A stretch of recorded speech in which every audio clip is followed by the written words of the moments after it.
Hey, everybody, welcome back to Reason and Theology. Your host, Michael. We are talking about Our Lady of Fatima as it's continuing to come up in Catholic circles and even non-Catholic circles now. Glenn Beck recently weighed in on the situation among some other related topics, as well as Kennedy Hall. That's what we're going to do. And I have with me the man on Fatima himself, Kevin Symonds.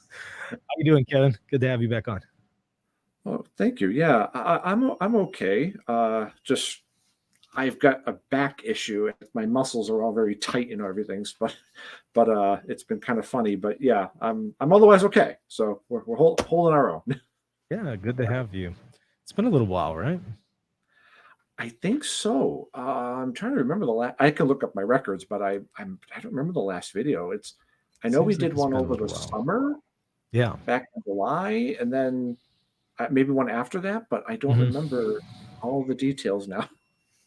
Yeah, It's so been a wild 5 months. I know it really has been. A lot of stuff has been going on, especially lately in the last few weeks. Wow. Some of it is related to what we're talking about here. Let's I'll just kind of give you the floor and tell us what you wanted to go over. I know you have some highlight clips for us that we're going to consider. So yeah, just take it wherever you want to go. All right. So I've been getting inundated with well, maybe not inundated, not the right word, but I'm getting emails from people asking me about various Fatima subjects. One in particular, but I'm gonna do the Harry Potter rule and like he who shall not be named or must not be named. But it just continues. The stuff continues and continues and continues.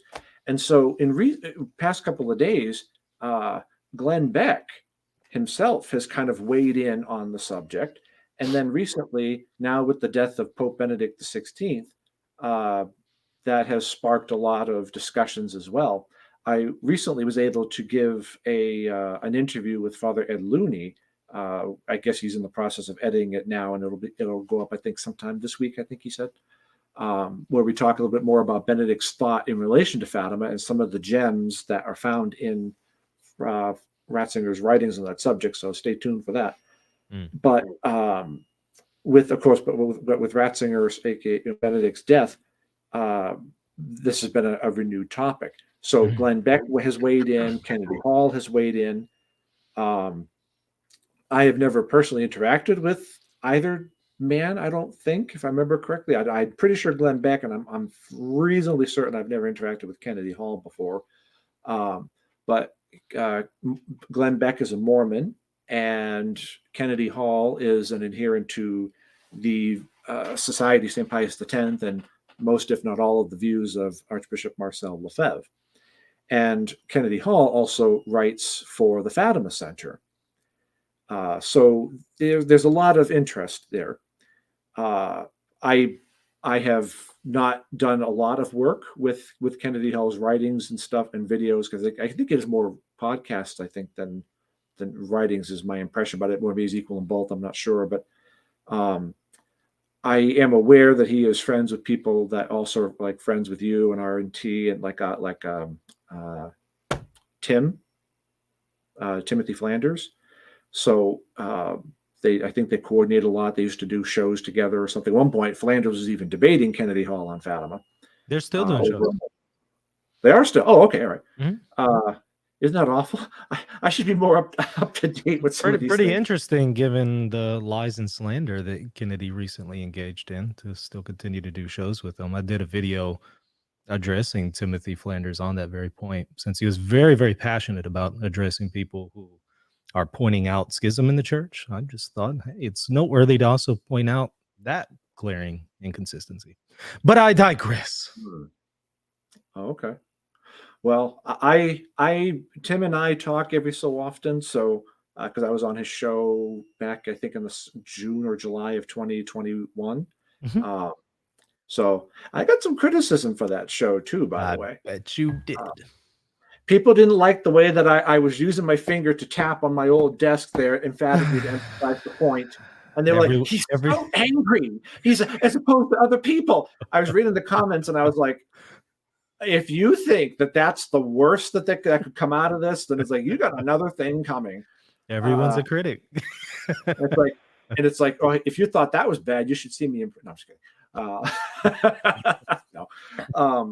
No, it's discouraging, if anything else. And so, and it's like today's videos, when I, with Kennedy Hall and Glenn Beck, it's distressing for me because, there's so much more research out there.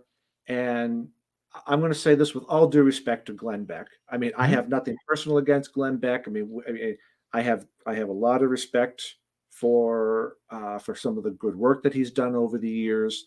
I won't say one subject because if you do, it's considered taboo by YouTube, so I won't mention it by name. Otherwise, unless you get a strike or a notification or something from the fact checkers. But I respect Glenn Beck. I may not always agree with everything, of course, but that's common for everything. And I just thought it was very, very. He really should have done his homework first before he made these comments on his program there.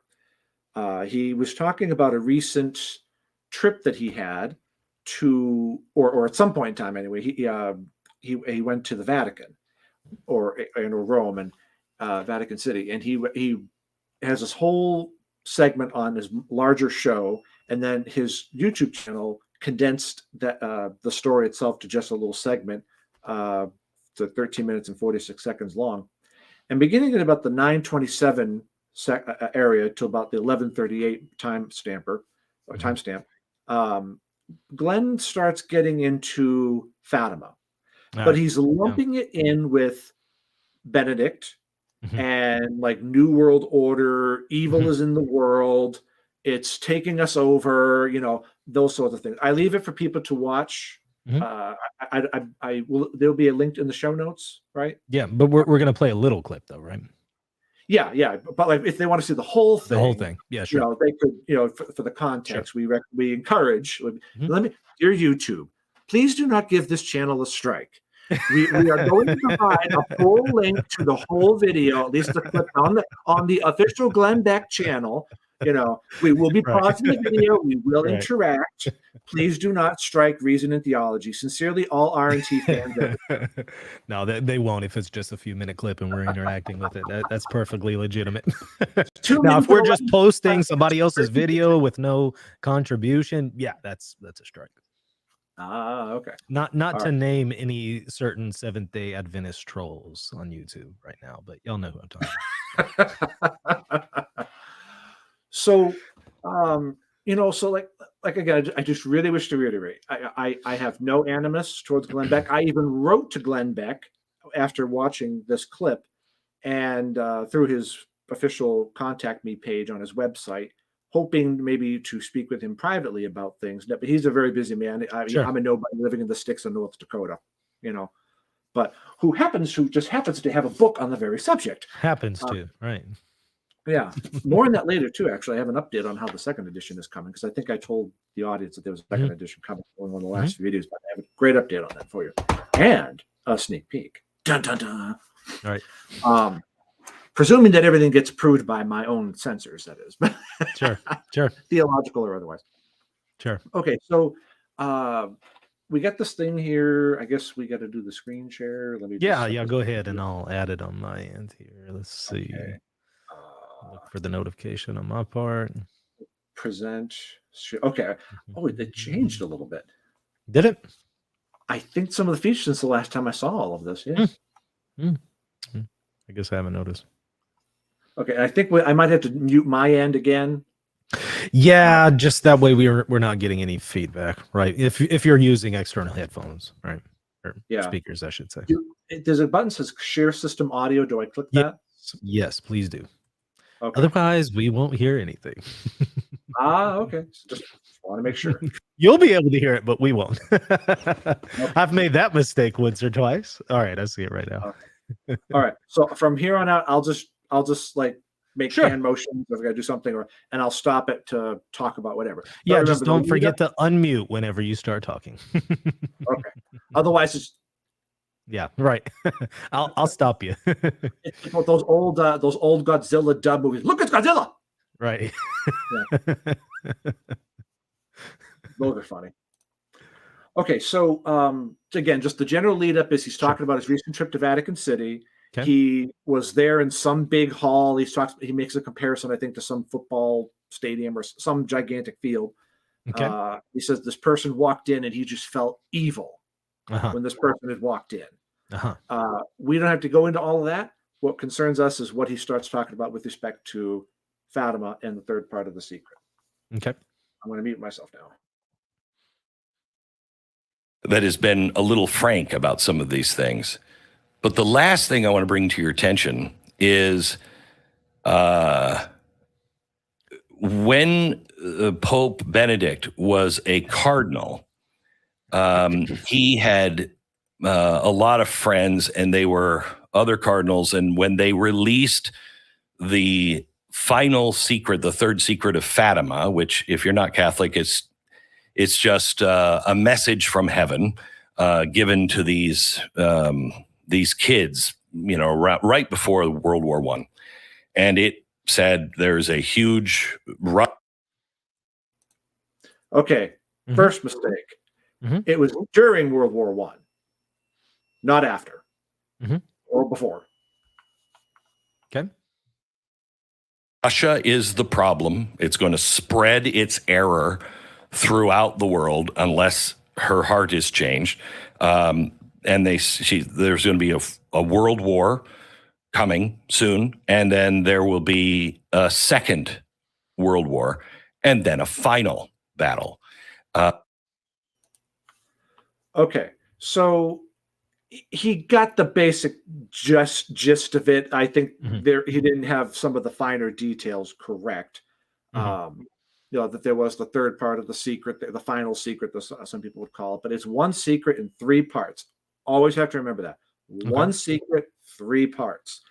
And that Russia would spread its errors, not error, but its errors. I forget the plural in Portuguese, but it's spread her errors throughout the world, unless she was I forget the word Glenn used, but unless she was converted. Well, that brings up the question, of course, of what conversion means, et cetera, et cetera. Sure. We may get into that because I have a little bombshell for everybody. Maybe we'll get into that. Okay. And it happened years before World War I and World War II, obviously. And then there was the third one, the third secret, if you will, about what sets up the final battle. No. No. No, Glenn. No. The third part of the secret does not set you up for the final battle. Like this is heavy apocalyptic language. Okay. The third part of the secret is a visualization of what Our Lady had said verbally in the second part of the secret, which essentially he had just described about, a prediction of a second world war, and other bad things to happen. Like the Holy Father will have much to suffer. Various nations will be annihilated. Many good people will be martyred, et cetera, et cetera. All these terrible things. And that if Our Lady's requests were heeded, history would go one way. If her requests were not heeded, history would go down this horrible path. Well, we know what path happened because 20th century history tells us that. But it's not setting you up for some kind of a final battle. I think what Glenn did in some of his research was, I think he found that famous quote that goes all around the internet about how Sister Lucia had written to Cardinal Caffarra back when he was, I think, a Monsignor or maybe a bishop, I'm not sure, when he was the head of the Pontifical Academy for Life, in which she said that the final battle between our Lord and the devil will be over marriage and family. I remember that, yeah. I think he may have seen that somewhere in the offing, Glenn, that is, and I think he just kind of amalgamated this, and because he's not totally up to snuff with Catholic theology, and Mhm. specifically, especially mystical theology, and even more zoomed in, the story of Fatima, he's speaking very broadly, largely, I suspect, out of what I'll call here a respectful or understandable ignorance. And I don't mean that insultingly. I'm just saying it just doesn't know, and that's fine. I'm not saying you have to have a wide, detailed knowledge of everything here. But I need to be very, very clear. But I also want to reveal, and maybe I said this on a previous show actually, but I'm not going to call what I'm about to say next is going to sound horrible, but Cardinal Caffarra made that statement in a number of interviews before he died between 2008 and I think 2016, 2018. So roughly that 10 or so year range. But I am aware that there was an effort and to find this letter in the archives of the Pontifical Academy. It doesn't exist in the archives. And I know about this effort because I am the one that put people up to it. Mhm. I can say this now because recently Deacon Bob Ellis of the Blue Army of Our Lady of Fatima, the World Apostle Fatima, he passed away last month. Very good man. Please pray for the repose of his soul and for the comfort and consolation of his family. He and I were talking about this several years ago when I was still living in Texas. Mhm. And I asked him about this. I said, could you you guys, you're the Blue Army. Could you do something about this? Find this letter, make inquiries. Mhm. And so he did, son of a gun actually did. And he got back to me and he said, Kevin, I spoke to so-and-so and so-and-so, and they've done searches. They can't find it. So I'm not saying that Cardinal Caffarra wasn't telling the truth, Mhm. because I could be very clear. People, you have those that jump to conclusions and say, oh, he's accusing the cardinal of being a liar. Right. No, that's not what I'm saying. What Right. I'm saying is the letter cannot be found. What I'm trying Right. to inform the audience is that there have been efforts to find it. No one can find it. That doesn't mean it doesn't exist. It just likely means that it got misplaced or lost, somewhere. I mean, because I don't think, let me be very clear. I do not believe Cardinal Caffarra is lying, or was lying, because he passed away. I don't believe that he was that he was lying. I think we paused.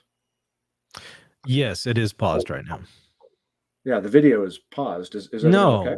On my end, everything is good. Oh, because it's Now, paused on Glenn Beck is paused. Yes. Oh wait, no. Oh, I'm sorry. No, I'm sorry. No. Never mind. No. I was looking at something Yeah, else. like Sorry. we're not frozen or anything. We're good. But Glenn Beck Okay. is. Yeah. All right. Sorry. So it doesn't mean that, again, let me just be very, very clear. I do not believe the cardinal was lying, but what I would like to see is the actual statement in Lucia's hand to the cardinal, so that we have her exact words, because the cardinal was remembering this like 30 years after the fact. Now, time fades, memories slip, I don't know. I'd like to see what she actually wrote. Mhm. So all I'm trying to do here is simply say to people, efforts have been made to try to find the letter, and it was not found as of somewhere between 2014 and 2016, if I remember correctly. So, yeah, so I'm not saying he lied. I honestly, I couldn't. I don't know enough to be able to say that. So I'm not saying that. So be very clear, very clear. Mhm. I actually have a funny video that demonstrates this, Phil. We'll put a pin on that for now. Okay, so returning back to what Glenn Beck said.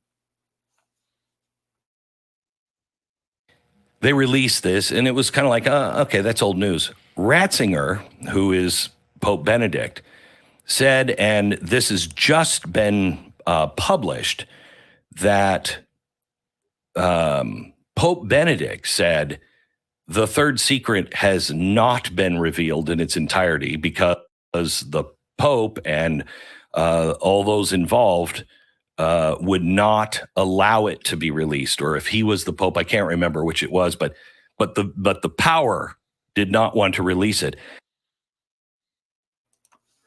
Okay, notice how he ends. The power decided not to release it. The power. What is the power? Kind of vague. Yeah. Now, he did mention the Pope and everything, and so if we give the judgment of charity and an Occam's razor, Mhm. possibly, However,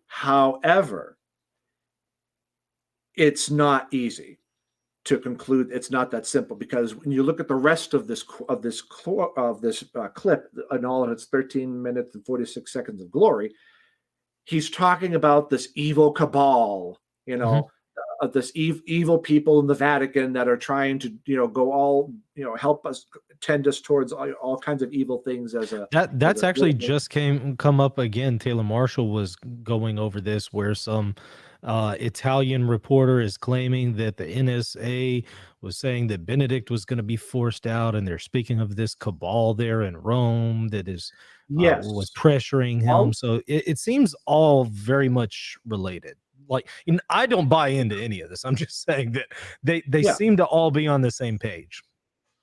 Yeah, I don't know if Glenn Beck had this video connected to that or not. I don't remember, or I don't know. if it was before or after. I'm not sure. But what I'm saying But is, it sounds like the same narrative is what I'm saying. exactly, there are these evil, secretive people, that are going to teach you, like, aliens. Right. Do you want to listen to this YouTube video that's going to Right. tell you about aliens on Right. Ancient Aliens, narrated by aliens?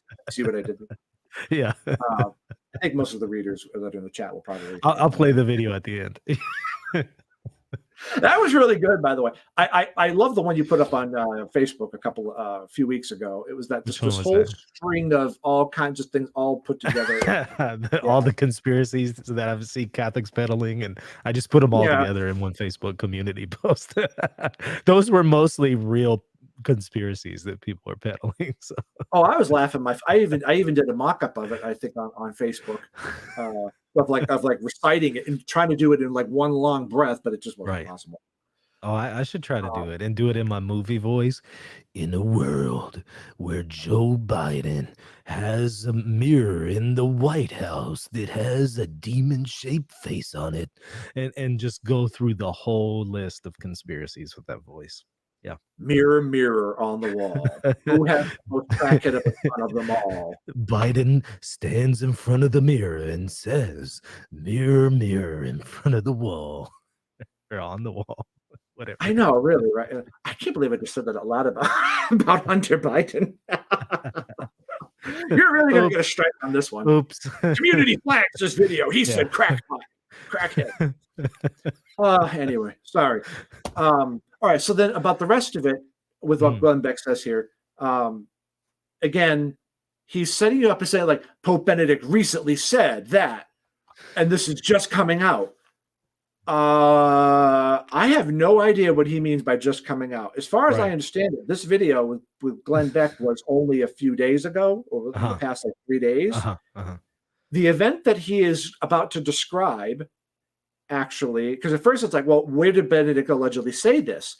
What he's about to say next locks us in the precise claim that he's talking about. Yeah. And that was coming up years ago. Well, I mean, what he probably means by just coming out is it was just brought to his attention.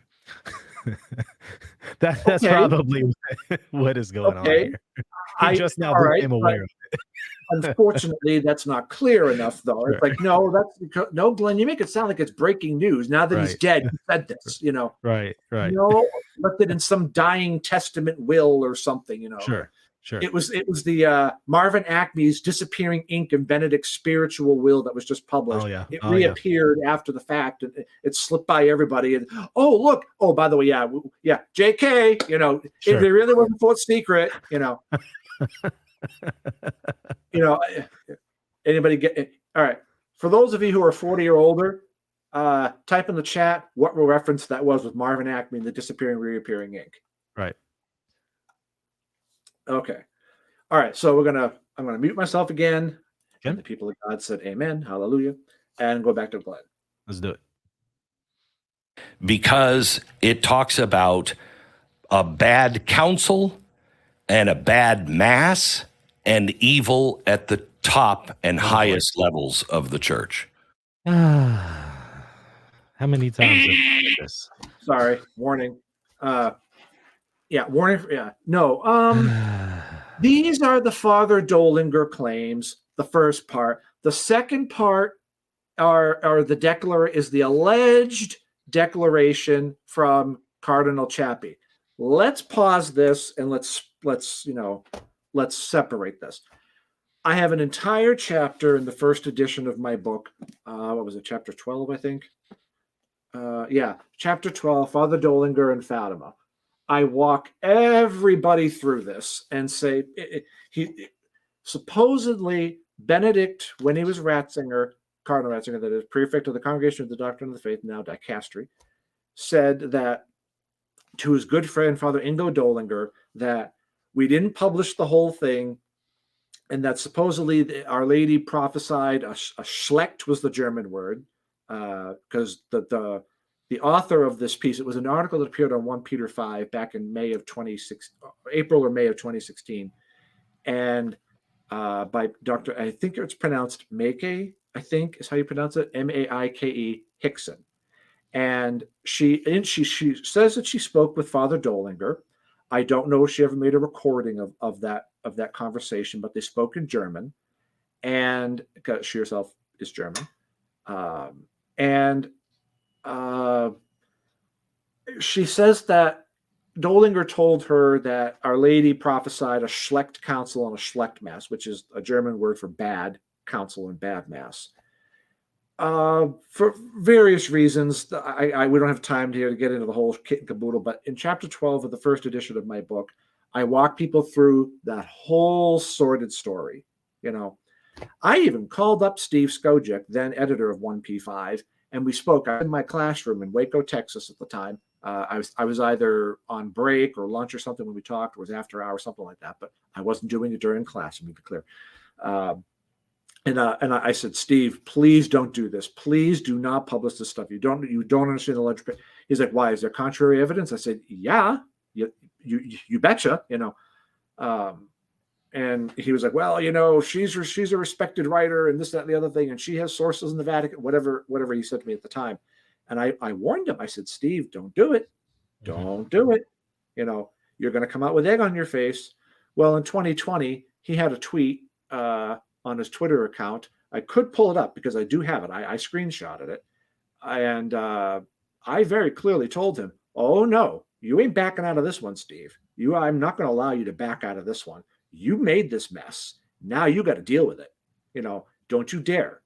Unless you publicly, and I say this to him now, unless you publicly apologize for spreading this stuff without real basis or foundation, or at least true investigative journalism and really digging into it, then you can't just bow out. No, I'm sorry. At this point, the public needs an apology for that. As far as I don't think they're going to get one with the route he's chosen to go. So it would be a cold day in hell. Sure. And I say that with all due respect, but it's true. It'd be a cold day in hell. I don't know. In Dante's Inferno, it can get pretty cold there in the lowest level, right? If you go with that analogy, let's not mix our analogies. Sure. But no, I mean, I knew Steve Skojek in college. I was a sophomore when he was a senior, and so there's some history there. And I remember talking with him by the old mailboxes in the J.C. Williams Center there, and it just broke my heart. And I tried to talk to him just to help. Say, no, Steve, no, you don't. I'm studying this stuff. Like, there's a whole ton of stuff you need to know. We didn't get into it. I don't remember why, but we didn't get into all the kit and caboodle over everything. Mm-hmm. But the general thing is, there's actually no story from Dolinger direct. It's all through intermediaries. Far as I know, he never left behind a written document or a video on camera of him telling what he knew. It's always been through other people reporting on stuff. So it's the telephone. We have so many different people saying so many different things. And then at one point, supposedly, Dolinger talked with some alleged mystic who knew what was inside the envelopes from Sister Lucia, and that got mixed into the story somewhere. And former seminarian of Dolinger's, Dolinger taught in a seminary. So a former seminarian of Dolinger's told the story about this alleged mystic and a cloud that came up from the floor, and they wrote it up and sent it off to Ratzinger. I mean, just all kinds of stuff. It's like, people, let's calm down here, okay? Let's, like Matt Damon said in the movie The Martian, let's science the heck out of this thing, So Dollinger's claims are dubious because we don't have an actual document. Steve Skojec told me in May of 2016 that they were looking to get a document from him at that time. We are now almost 7 years after the fact. No such document has ever appeared. So if they have that document, I challenge them to put it out in the public, because we need a clear version of events from Dollinger himself that is authoritative, with his John Hancock on it, that says this is what happened. Only then can we deal with the story. But this is what Glenn Beck is now starting to say. He's starting to get into that. But then, what was that last part? He said, what was it again? Let me back this up real quick. Sure. Hold on one second. Battle. They released this, and it was kind of like, okay, that's old news. Ratzinger, who is Pope Benedict, said the third secret has not been revealed in its entirety because the Pope and all those involved would not allow it to be released. Or if he was the Pope, I can't remember which it was, but the power did not want to release it because it talks about a bad council and a bad mass and evil at the top and highest levels of the church. Okay, yeah, that's right. Yeah, the Cardinal Chappie stuff. So that last part, so again, Glenn Beck kind of amalgamates stuff that he probably looked up on the internet or maybe read in a book. I don't know. I leave that to Mr. Beck to clarify. But what he's talking about, and you guys are about to get a sneak peek into the second edition of the Fatima book, which I'm hoping will be out by mid-2023, but I'm about to show you this. So please don't, don't tell anybody. I actually have an entire chapter now, because people have asked me about this, on Fatima and apostasy. And I'm going to say something. I'm going to throw a bomb at people right now, because I want people to be very clear on something.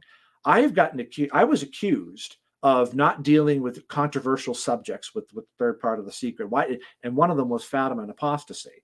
And I was very offended at that comment, because I'm like, what more do you want? Right. The whole 592 pages, all various things, and if you thought that I didn't address something to your satisfaction, why didn't you email me about it and ask me why before you wrote and published this trash? Anyway, I won't say what it was, but one thing. Hold on. Since you're going to drop a bomb, let me see if I got my Funk Master Flex bomb sound effect here. Hold on. There we go. That'll work. Okay. Anytime you ever drop a bomb, I'm going to do the Funk Master Flex bomb to introduce it. Okay. All right. Okay. Sorry. Well, these are the first 2 pages that people are going to see, that people are seeing here. So you can already see, people can kind of get, this is all subject to being edited, by the way. But I have, you see, I quote Cardinal Odie here. I talk about Frère Michel de la Sainte Trinité, the Archbishop Marcel Lefebvre. We're going to skip over that real quick, because I don't want people to see too much into that, because that's going to really annoy some of the SSPXers. So heads up, Jim Vogel. Just saying. He's the guy that does the PR for the USA SSPX USA district. I know. Just for those who don't know. Sure. So I talk about Cardinal Odie, and I went straight to the sources. I mean, here it is, right here, like the actual article where all of this stuff appears, not some random publication that says whatever, And I'm also dropping bombs too, because I'm actually relaying personal information in these chapters. It's not all academic. It's actually, no, I wrote emails to people, and I'm looking to publish these things. So you see that here I have the 4th section is the Declaration of Cardinal Chappie. And I talk about what I did looking up the remarks of Cardinal Chappie. It is believed that Cardinal Chappie stated that the third part of the secret predicted an apostasy that begins at the very top of the church. Such a statement coming from a cardinal would be most intriguing. Did he say this, and how do we know? Well, I walk everybody through it, duly footnoted, as you can clearly see, and I explain this. And basically, at the end of the day, what this comes down to is it's unsourced, it's unproven. This Father Gerard Mura, who taught at the SSPX seminary in Zeitskofen, Deutschland, had made a statement in an article that he wrote for the Transalpine Redemptorists back in 2002, their March edition of their publication called Catholic. And he said in, I think, the 21st footnote that Cardinal Chappie had written a letter to a Professor Baumgartner of Salzburg in which he made that comment about the third part of the secret predicts an apostasy that begins at the very top. That's all the endnote says. Who is this Professor Baumgartner? How does he know Cardinal Chappie?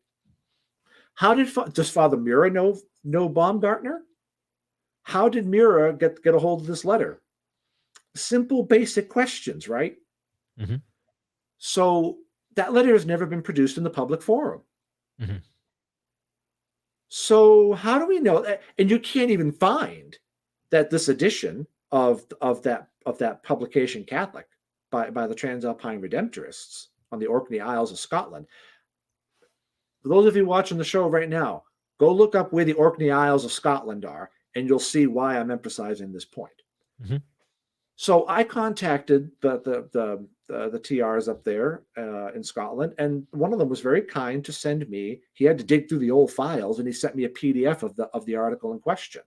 And this was back around 2015, 2016, somewhere into there. I think it was around January 10th or the 11th of that year, 16, I think is when he sent it to me. And I looked through it, and I'm like, you all have based an entire interpretation based upon an unsourced, unprovided letter. We don't even know who the Professor Baumgartner is. When you do a Google search, all kinds of Baumgartners will come up. And I even kind of humiliated myself recently. I wrote to a Professor Baumgartner there in Austria. I said, "Are you he?" And he was like, "I have no idea who you're looking for. Sorry, sir." So, I try to do my due diligence. I'm flawed. I'm a human being, but I do try. And I think this new chapter is really going to bring that out to some people. Some of my critics are going to realize, wow, he went a little further than we realized, than what we previously thought. Because I've got emails and up to and including, I was emailing Dr. Joaquin Navarro Valls, the portavoce, the policy spokesperson. And now that he is dead, I'm actually providing those emails in chapter 2 of the book. So stay tuned.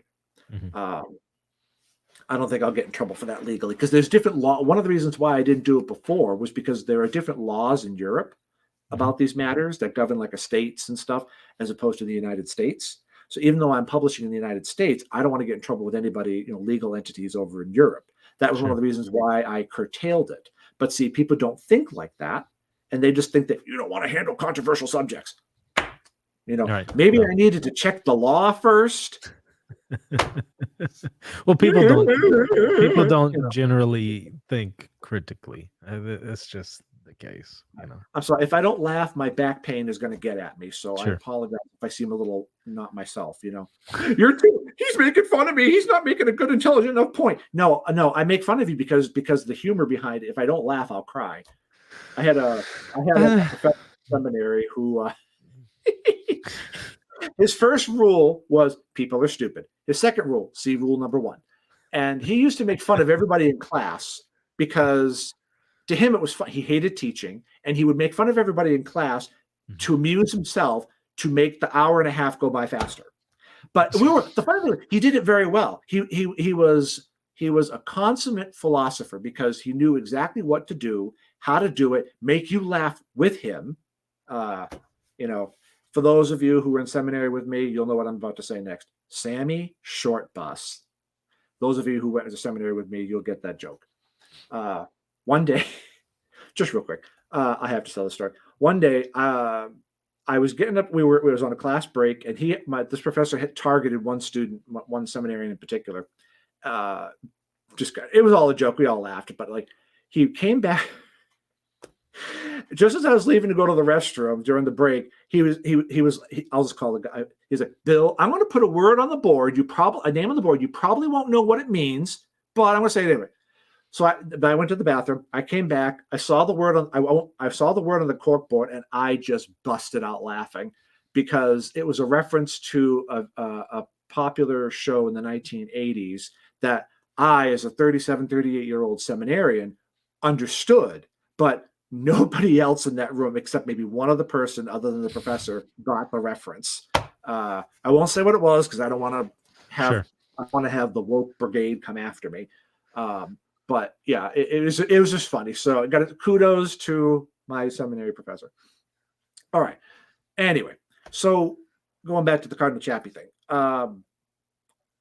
Chappie, we don't know if he actually said this because Professor Baumgartner hasn't stepped forward saying, "Here's the letter." So have you noticed that so much of this is just based on hearsay? Just so much of what is out there is based on hearsay. Oh, I just caught Frey Michel in yet another one of those just yesterday. In fact, a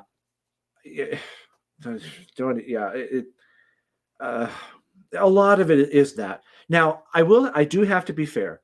There is oral tradition, not in the theological sense, right? But in the human sense, oral tradition. Sure. Things do happen that some people cannot say outright for various reasons. So I make no bones about it. I've spoken to you in the past about publicly about how I've been researching the Bunini briefcase story. I'm in a position to tell everybody that I am a hair's breadth away from confirming the identity of the man who supposedly found that briefcase. I have pictures. I have the phone number. I have an email. I have a name. There's even a video of the guy on YouTube. I just need confirmation before, boom, that goes out live. So, but what would that do to reveal that? What exactly does that accomplish? Well, that's the question that I'm presently asking myself. Even if that confirmation is given, I don't know if I've been thinking about this. I don't know what good that will do at this point. I would like to have, maybe I've been thinking about maybe having like a roundtable discussion on a channel or something like yours or anybody else of goodwill that's interested in it, but not to talk about who it is and what happened, but to lay out the theological principles, because sooner or later that story is going to be publicly revealed if it is in fact all true, and it's going to be the match that falls onto the proverbial pile of TNT, that strikes it up. And you're talking open schism at that point with a lot of people, more than likely, because the news is that explosive.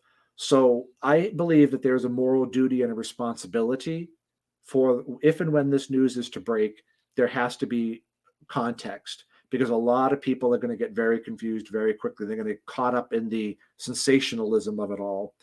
So I've been really weighing this. It's not lost on me. Would that more people did these kinds of things before putting salacious news out there in the public forum. So just throwing it out there, if that's something you're interested in doing, if that all develops, hey, I'm all for it. So that sounds interesting. Because it touches upon matters of indefectibility of the church. Exactly. That's what interests me. Yeah. Yeah, because can the church promulgate a liturgy that is somehow defective? Right. I just got a call from a priest yesterday, in fact. But would that even follow from that information that it's somehow exactly? That's what I'm going to challenge. That's what we all need to do. And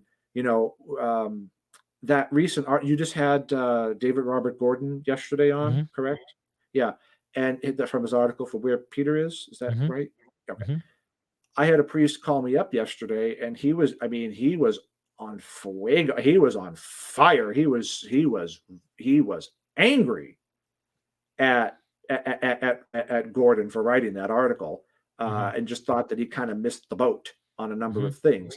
And in the same conversation, the priest also said that you are engaging in positivism, Mr. Lofton. Oh, I was really? like, oh, That's I interesting. was like, Wow. ooh, I very much want to see it.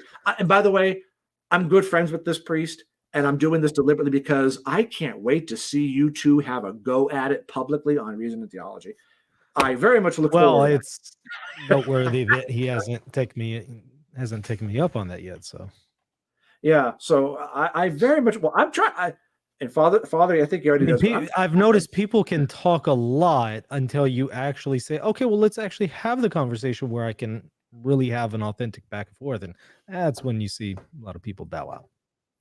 Yeah.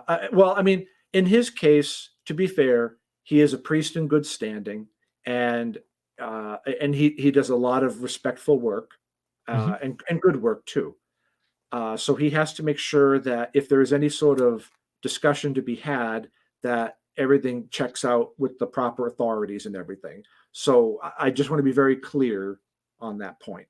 But I say all of this not to throw him under the bus, but because I'm trying to light a fire under him. Because it's like I very much because I'm tired of these liturgy wars. I'm tired of them. Tired. As much as I am with the Fatima stuff, it's like I'm tired of these liturgy wars. It gets annoying and exhausting. Yeah. Yeah. So it's like let's just hash it out. Let's just talk about it. I'm all in favor of that. So anyway, to add this all back to the and just to be clear, this priest I guess would say that the Novus Ordo is inherently defective and harmful to souls. Harmful to souls has come out of his mouth. Oh, that's all I needed to know. Yeah, absolutely. Love to have him on. Let's do that. Father, he's welcome to come on. Absolutely. Let's discuss that one. And then I would also like to know, is he being very clear about that with his bishop, that's how he feels? That's another question I'd like to ask him. That's one of the reasons why I recently encouraged him. I said he was thinking about maybe writing something published later this year. I said to him, don't you dare. Your bishop is going to come after you. Don't you dare. Well, but my thing is, should he be harboring those sentiments privately and not disclosing that to his bishop? All good questions, and I'm sure if those he's are watching questions I would love to ask him when he comes on. All of these things, if he's watching this now or on replay, I'm sure he's going to sit there and he's probably like, I can't believe he did that. And it's like, Father, I love you. I'm going to go there. I'm going to go there. Father, if you're going to do all of this, then you need to do it and you need to hash it out, even privately, even. I don't care if it's public or private, but this stuff is just going to get out there because, it's a little funky. But anyway, we digress. Yeah, let's get back to Glenn Beck and then Kennedy Hall. Somebody was like, have they talked about Kennedy Hall yet? Not yet. We're getting there. A lot of ground to cover here. a lot of good stuff. It all just kind of comes together, So edit out the rabbit holes, Mike. Edit out the rabbit holes.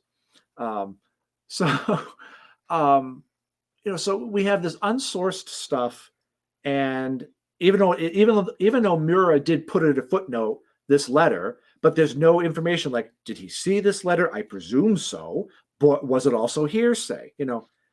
But again, there is human oral tradition, and some people are just not in a place where they could say certain things, but they will say stuff privately. And I personally make a lot more room for that than some of my contemporaries who are very, very scholars. I'm a little more sympathetic because I've been there. I have been there where you're dealing with things like diplomacy and clericalese, if you will, or romanita. You've got to play certain cards close to your chest. If you don't, you are in big trouble. So, having said all that, I think we're just about at the end of what Glenn Beck says here, but we'll just play the rest of it there for you. And that's the warning that was given to them in 1910, and it leads to the end of days. So I found it interesting that for anybody who believes in any of these kinds of things, and if you believe in evil, I find it interesting that the current pope is talking about evil. The last pope is talking about evil. but I think they're kind of pointing at each other a little bit, you know. Yeah, so again, he's trying to tie it up within this greater, like, eschatological good versus evil sort of thing. All right, that's not necessarily just rhetoric. I think I get the impression that Glenn is just more or less expressing his personal opinion, not trying to be all rhetorical. He had this observation: there is evil, and Pope Francis recently made a remark to the Roman Curie about evil, and Benedict was talking about evil, like the filth in the church. Although Glenn didn't say that. So I don't think there's any ill will on Glenn Beck here at all. No, there's been no ill will there.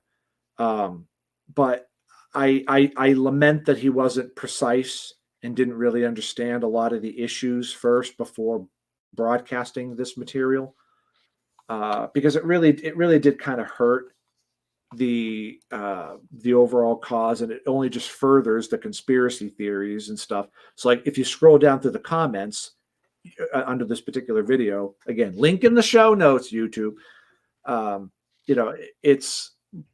you'll see people are talking about this. You should have Taylor Marshall on. I saw that comment and I just wept buckets here in my office. I was like, no, don't. If I see that he brings Taylor Marshall on and never responds to my message to him, I don't know what to say after that. We'll have some good comedy hour material to review, I guess. One of these days, I told this before, I still have to tell you, well, I gotta get that Catholic comedy routine together, and I get more material when I see people behave in church. Let me tell you, that's like comedy gold right there. So all of that, and although admittedly, if Glenn Beck decided to have, let's say, myself and Taylor Marshall on, fire. You will see fire, I promise you. Oh, you all better get like that guy with the popcorn, the meme there. You all better get the popcorn ready, because I will light the fire so much the popcorn will be in abundance for everybody, and I will have no trouble saying certain things to Tay-Tay's face, to his right publicly in front of a national audience. I will have no qualm saying it, because as our RNT people know, I come with receipts. So anyway, but that'd be fire. That would be fire. Okay, so again, to summarize that with Glenn Beck, I think he's a good man, well-intentioned. I think he went by not heavily in-depth researched information. He just kind of caught this thing with the Vatican with that his experience, and he maybe looked for some things, to validate it. I don't know, but. Overall, he's not a scholar on Fatima. I don't get the impression that he did anything really in depth prior for the show prep on this particular subject.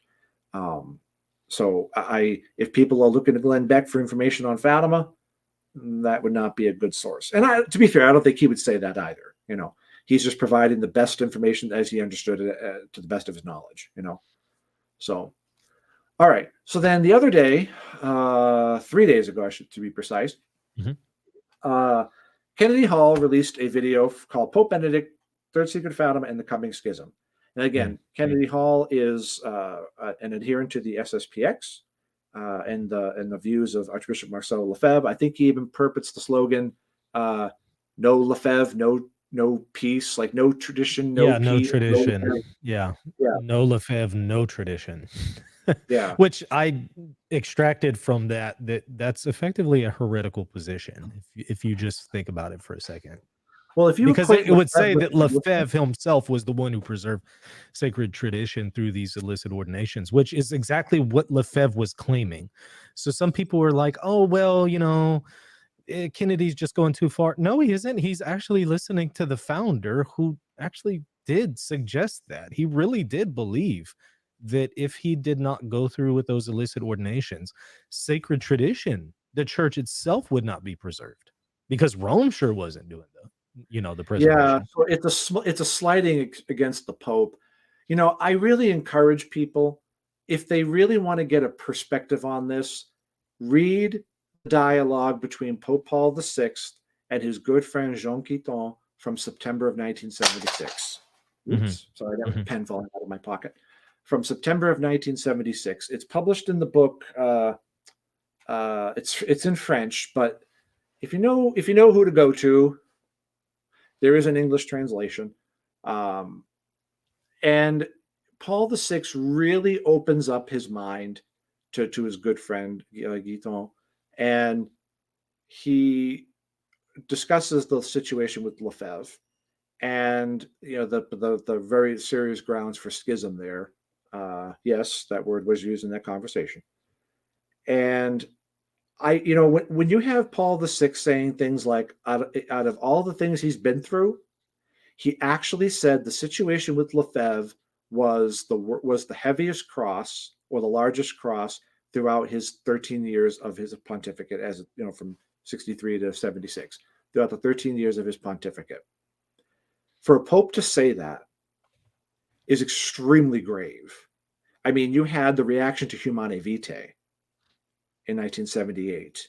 That was bad enough, and Paul VI never wrote another encyclical. But to specify the situation with Lefebvre as being the heaviest cross or the largest cross of throughout the 13 years of his pontificate, that says something, It was actually you in a video that you had recently, Mike, about the SSPX. You had made a comment about something that Lefebvre had said in his 1988 homily, and that was during the consecrations, illicit consecrations of those 4 bishops. I didn't really catch this before, but he posited himself with Fatima as I'm sorry, he discussed Fatima, but he posited himself.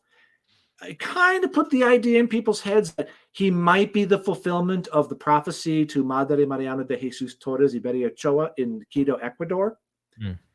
And I didn't I wasn't cognizant of that before you brought it up. And I went back, because it's on in English translation up on the SPX website. And I looked at it and I was like, oh my goodness. I was like, that's wrong, that's wrong, that's wrong, that's wrong, that's wrong. I just never caught it all before. I would like to write about it in the second edition of my book, but one of my editors has said to me, no, Kevin, that's a subject that deserves its own treatment. So the 2 paragraphs that I had written about it in the revised chapter 13 in my book are going to be struck from the record. But I would like to have an essay that explores this a little bit more, because it's so finely nuanced, this area, that I can't do it any justice with what I'm doing in that particular chapter.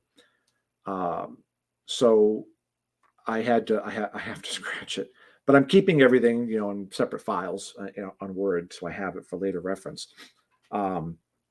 Because I don't want the hammer to fall too heavy upon Lefebvre. But at the same time, what has to be called out does have to be called out. But these are the sources, these are the influences upon Kennedy Hall.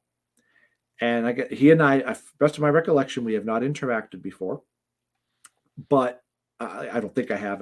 If I have, and I'm just not remembering, I apologize. It's just lack of memory. And I know he knows about me, because Tim Flanders mentioned my book one day during one of their debates on Fatima. I think it was on the Father. Yeah, it was chapter 5, the Father Fuentes story.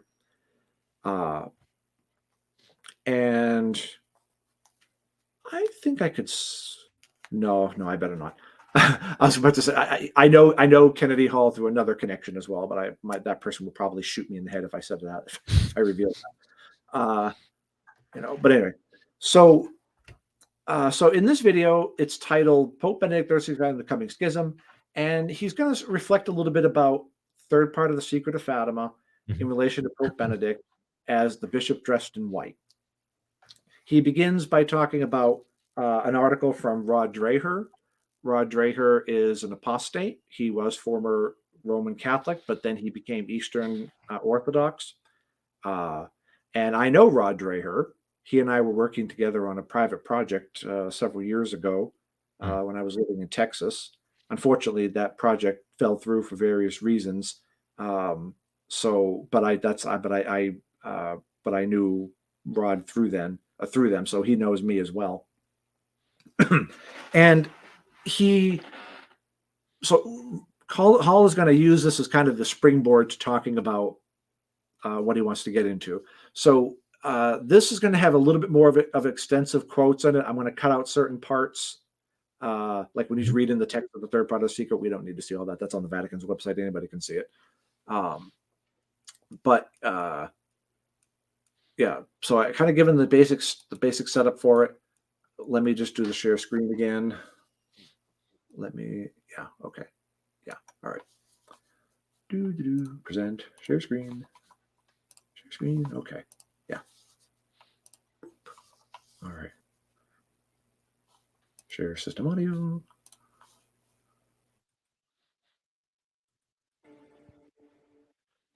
Good day, ladies and gentlemen. Well, as Pope Benedict's death continues to hit us and we continue to process what has actually happened, of course, there are many opinions circulating around the internet, and I'm not saying that's good or bad, it's just what's happening. And one of them is actually from Rod Dreher. If you don't know who he is apostate Catholic. He was a Catholic and then left the church. I believe he's Eastern Orthodox now. That aside, he is an excellent author, objectively speaking. I don't agree with all of his positions. Many of them I don't agree with. However, he's just a good author and interesting, insightful journalist. And he wrote an article opining about the legacy of Pope Benedict and whether or not that had something to do with Fatima. What he wrote was the following. He said, "It's very easy to understand the anger of Catholics suffering from Francis's papacy.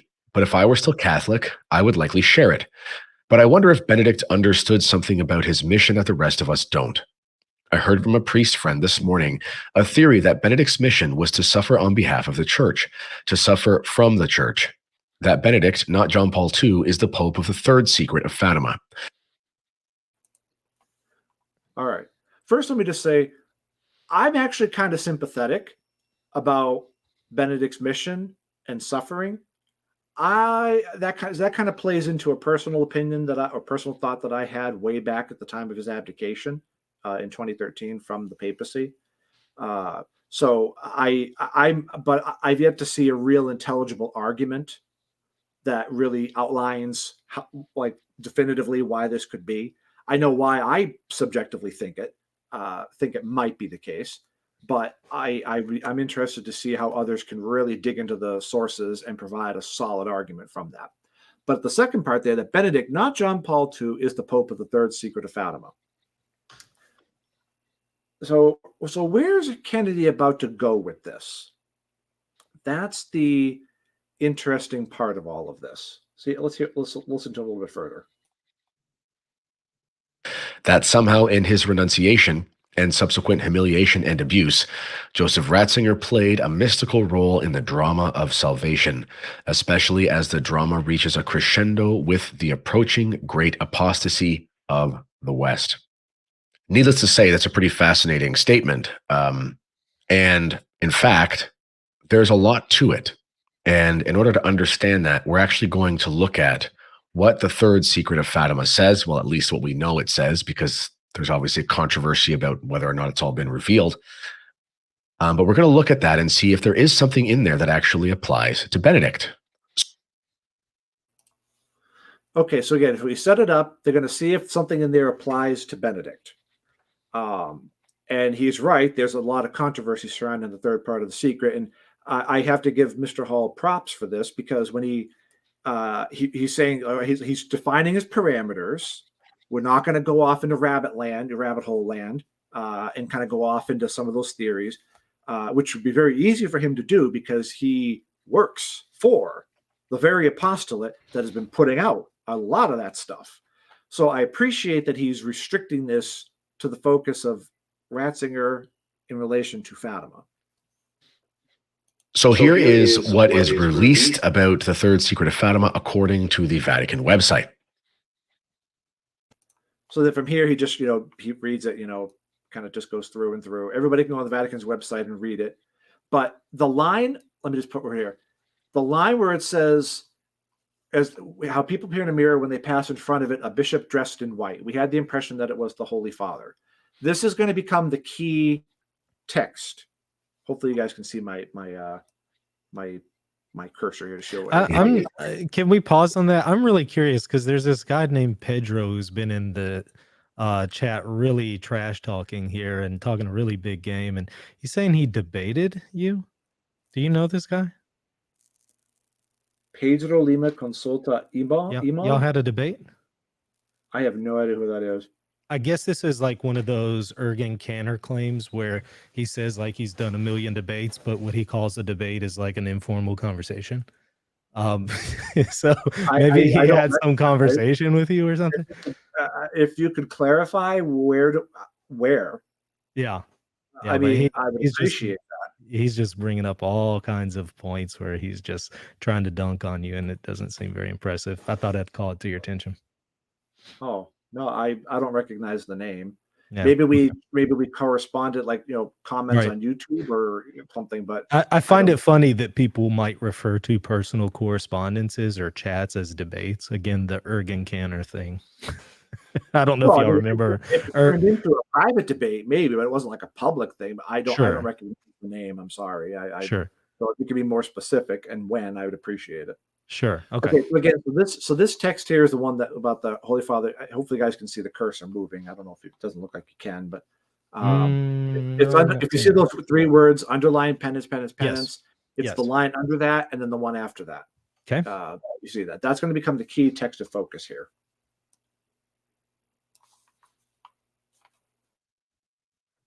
Ways to interpret the third secret of Fatima that were making their way to God. Now, of course, there's a ton there. There are 1,000,001 ways to interpret the third secret of Fatima, and that's a controversy that I'm not set to get into in the scope of this video. This is actually a key point. He says that there are 1,000,001 interpretations to the third part of, well, he says third secret. I say third part of, to emphasize that 1 and 3.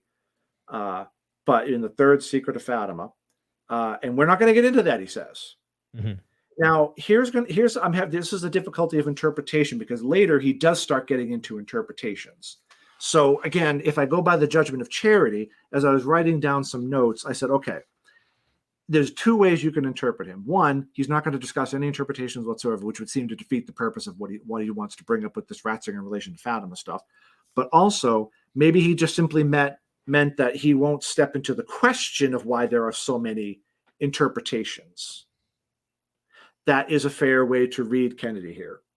And honestly, I think that's probably the best way to interpret him. Whether it's the correct one, only Kennedy can address that. And the reason is because it becomes contradictory, because he starts talking about different interpretations, up to and including what he's going to say about Benedict in relation to Fatima. But let me just address that point real quick then. Why are there so many interpretations?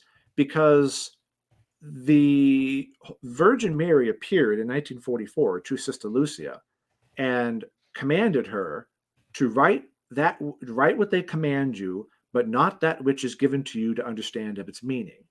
So there was some meaning given to Sister Lucia at some point in time. And there's debate about whether exactly that is. Stay tuned for chapter 2 of my book, the 2nd edition. And long story short, at the end of the day, it looks as though heaven wanted a certain kind of silence on this, and for its own reasons. What those reasons are, that's a debated topic, heavily debated topic in Fatima studies at this time. I'm of the mind and opinion that Sister Lucia left clues. We talked about this 2 years ago during the webinars that I gave here on RNT. But I am of the opinion that Sister Lucia dropped little clues in various pieces of her writings, but it takes a skilled hand, like a physician with a scalpel, to kind of mine these and discuss them intelligently. So again, so if Hall is to be interpreted as he's not going to step into the question of why there are so many, that's fair enough. I get it. Again, define your parameters, great. But the reason why there are so many different interpretations out there, individual people, is because Our Lady did not want whatever the interpretation was given to Lucia for her to write that, which kind of defeats the whole purpose of the fourth secret of Fatima hypothesis, but I digress. Because how could there be a second written text from Sister Lucia with this explanation when the Virgin Mary just said, don't write it down? Just saying out loud. All right. So now Kennedy is going to continue the point. But one thing that I find fascinating is that it says in there, it mentions a bishop dressed in white. And then it also mentions the Holy Father. Now, is there a distinction made in the writing of Sister Lucy there about what happened with Our Lady of Fatima? Is she saying that there is a bishop dressed in white, which usually would be seen as the Holy Father, hence why she says we had the impression that it was the Holy Father? And is there then another man who is the Holy Father? I have no idea. Okay. Everybody see what Kennedy Hall just did here? He put an idea, even had a picture of two popes, well, sorry, one pope and one pope emeritus, excuse me, and put the idea down, showed a visual image to emphasize the point, and then turn around and says, I have no idea. Whether this is it or not, I have no idea. So why are we talking about this? I mean, you walk up to that line, you put the idea in people's heads, and then you just walk away? That's a bit infuriating. Mm-hmm.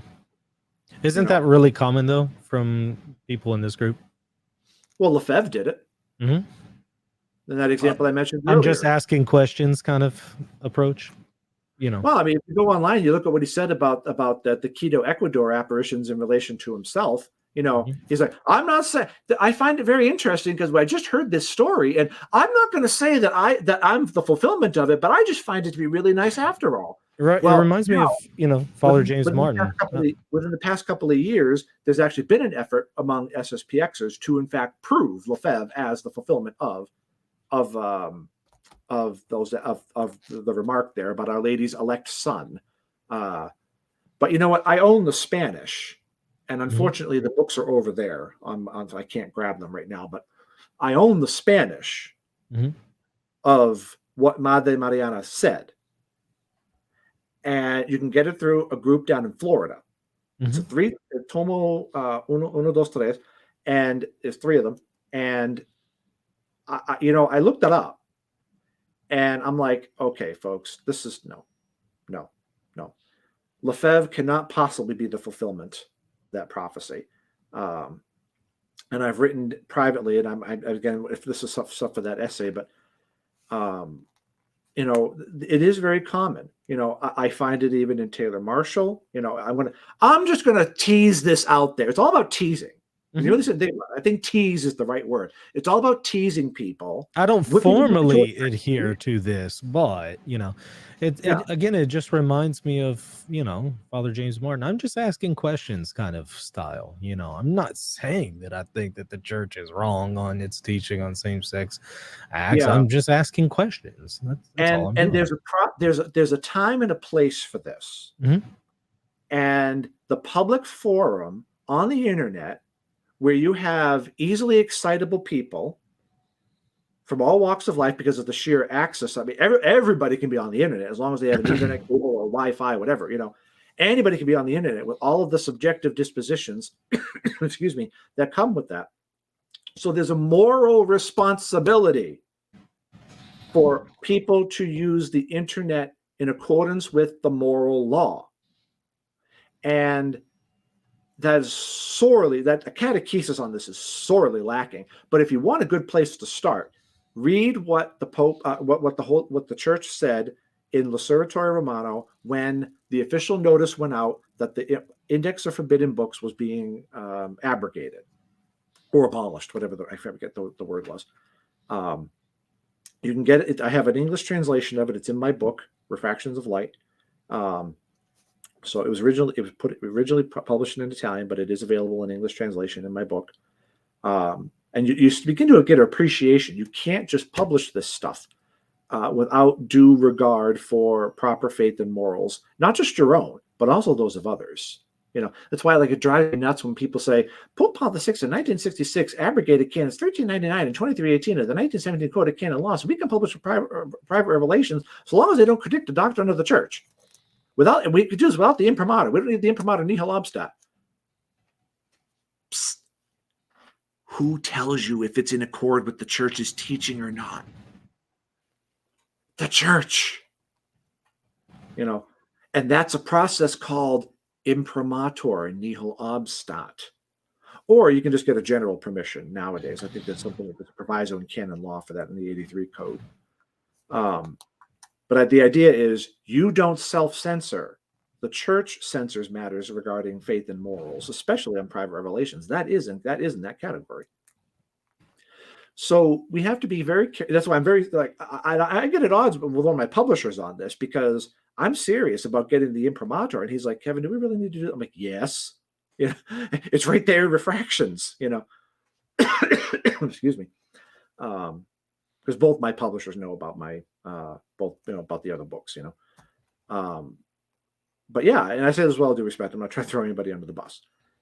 And so it's necessary, but here, this is what Kennedy is doing. He's walking up to that line and putting the idea, heck, I'm even giving you a visual of two popes together, dressed like a mirror. We had the idea that it was that we had the impression it was the Holy Father. I just find that interesting in the light of what Rod Dreher said. Well, I find it an interesting hypothesis, but it falls flat when the historical facts come into play. Lucia wrote that comment in 1944, not because she was trying to suppress this alleged suffering mission of Benedict. She wrote that because at the time the children were illiterate, and they knew a lot about pictures and stuff, but they thought Russia was like a donkey or a woman, or so they didn't know it was even a country. And if I remember my facts correctly, they weren't even too sure entirely about the Holy Father and like what he looked like, who he was, So it's when you look at it from that theological perspective, no, this theory falls dead flat. Dead flat. She wrote it because they were three shepherd children, not literate. And that's not an insult. I'm just saying they weren't. I mean, Our Lady herself told Sister Lucy, you must learn to read, in order for, basically for the spread of the message, essentially. But it doesn't add up when you look at the facts, because it was about how they didn't specify that it was the Pope, but she simply said that we had the impression that it was the Holy Father because they didn't know who the Pope really, they didn't have like these full, deep, dark descriptions of who the Pope was at that time. They're three children, anywhere between like 6 and 10 years of age. So it's not trying to play into this whole theory of two popes, one living, one Father John Zulsdorf did this too, where he tried to talk about that mirror imagery. He did this in January of 2020. And he tried to throw that idea out there that somehow that line indicated two popes, and could that be referencing Benedict? And in this background of who's the real pope that was going on at that time 3 years ago, I was kind of like, no, Father Z, that's not why. That's incorrect. Lucia was very precise, and I have a whole article about it on my website, so I encourage people to take a look at it. But I was like, Lucia meant something very specific when she uses that mirror language. When you read it in the rest of, because she uses it multiple times throughout her writings. And so it's people trying to go back to these ideas of two popes and how historical this is, all these sorts of things. And I have never publicly revealed what Father Z wrote back to me when I tried to point out these things to him. I was not very pleased, shall we say, by his tone and the way he responded. And that, unfortunately, because I've written to him in the past and we've enjoyed fairly good relations. But anyway, It does sadden me, but all right. So again, Kennedy does this. He puts it right up to the line, puts it out there, and then just kind of walks it back in the sense of like, but I'm not going to sit there and say anything about it for sure, because there's a million and one interpretations and the reason for all that. We're not going to get into all of that. But I think the better route would be to say, I found this particular thought intriguing and I want to share it with you.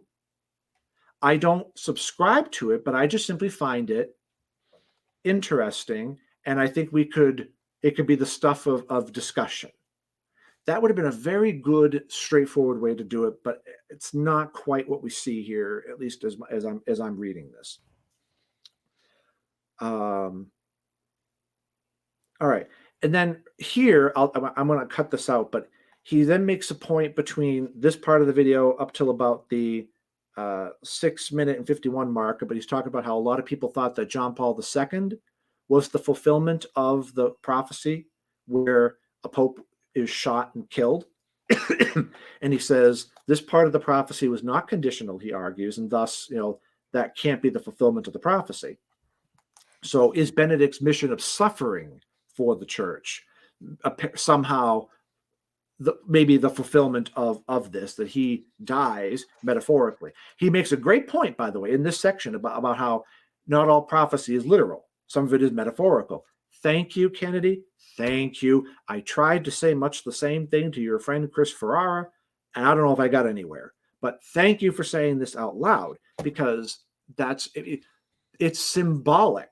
Lucia herself said in her 1982 letter to John Paul II, and yes, Chris, she did write that letter. The full letter is in the Carmelites biography. And she says that if it is a revelação simbólica in Portuguese, a symbolic revelation that refers back to Our Lady's words in the second part of The Secret about Russia spreading her errors throughout the world. You can't get more clear than that. Lucia said it. Boom, right there. And so I'm very grateful that Kennedy said this. Very grateful. He did a good, A+ on that point. But to be clear, the Vatican did not say in its overall presentation of the third part of The Secret of Fatima. This is the book that was published in 2000. It did not say that John Paul II, that assassination attempt, fulfilled.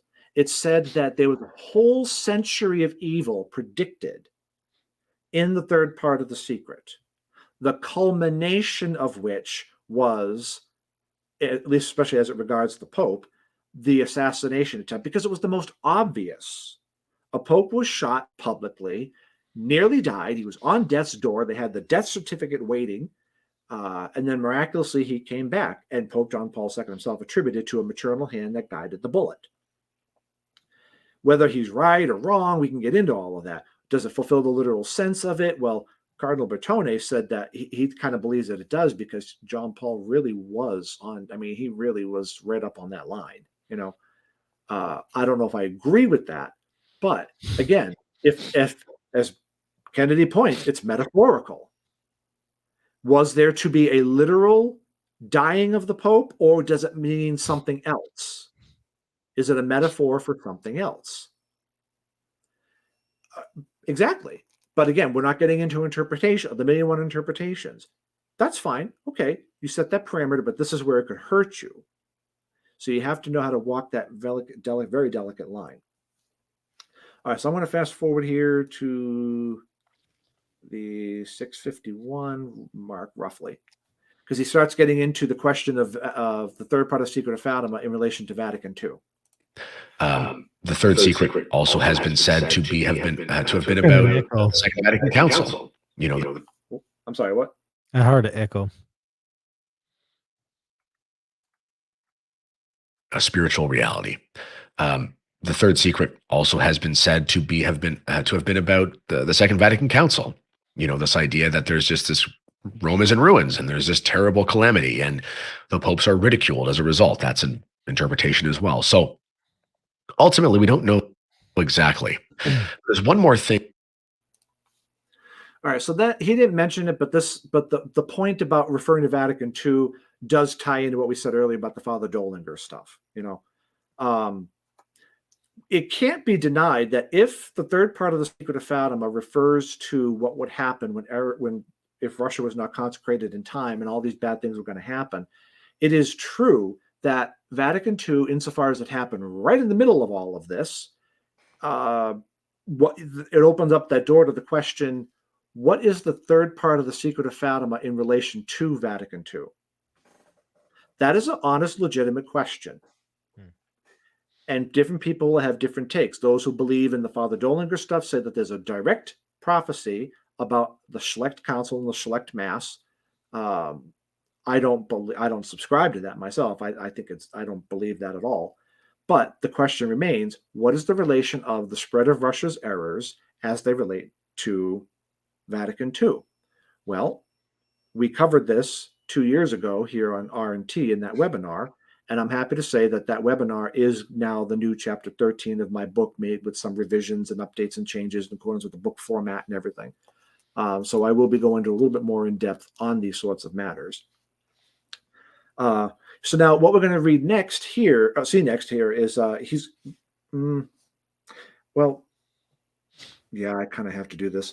He talks about how he personally, Kennedy that is, believes that the errors of Russia involve evolutionism. I will say I find this interesting. I hadn't really, until he said it out loud, I hadn't thought about this. And I like how Kennedy takes the approach here, how I think he does kind of like a head nod to the fact that these things existed prior to 1917 in the communication of the third part of the secret. But then he acknowledges how somehow, things just kind of come to a head in Russia, where everything gets organized and these errors get spread. Okay, insofar as Russia was atheist under communism, the theory of evolution would be a definite on-hand thing to help them to spread that. We're all descended from apes, sort of a thing. I find that interesting. I would like to see more of work on that done with the actual references. Did the communists, in fact, put propaganda out there on evolution? I'd like to see a little bit more on that. And Kennedy, if you can do that for us, I'm very interested in that, actually. I hadn't thought about it in this way. So again, I want to give credit where credit is due. I find that theory hypothesis to be very intriguing, but we have to be very careful to say that it didn't create evolutionary theory, because Darwin was 6 years before. I mean, to be frank, there's an interesting video out there about reviewing Kennedy Hall on evolution, and it just really shows that Kennedy is out of his depth on this. So I wouldn't put a whole lot of stock to it. I think, what was it called, that video? You know what I'm talking about? I watched that video. I know which one you're talking about. They're those two atheist guys. They have their own show, and they spent a couple of minutes just or they spent a little time. They mocked making fun of the intro, because I guess Kennedy is smiling kind of awkwardly for too long, or something like that. Yeah, it's called "This Is What Total Arrogance Looks Like," and I don't condone their behavior and mocking him and stuff like that, but I do think that they raised a lot of good points that showed that Kennedy is way out of his depth on this.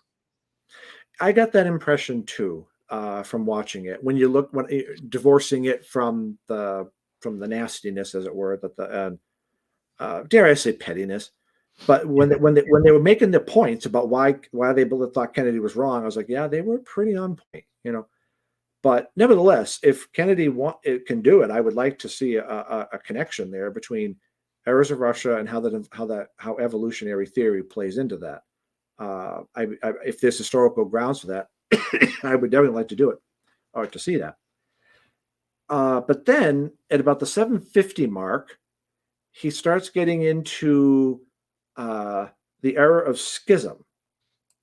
And this is one of those where I'm not going to say anything at first. We're just need to watch it, and people just need to hear it for themselves. Era of schism.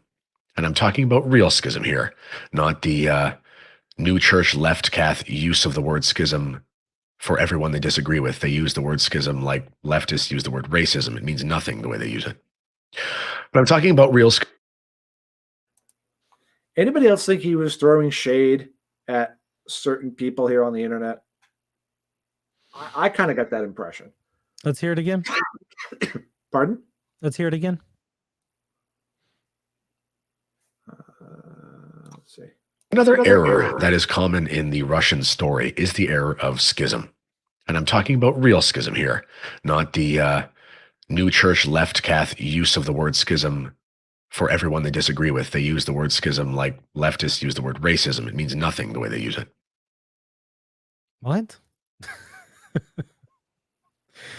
People on the left don't really use schism a whole lot, I've noticed. So I'm not sure who he's talking about. Is he talking about people on the left?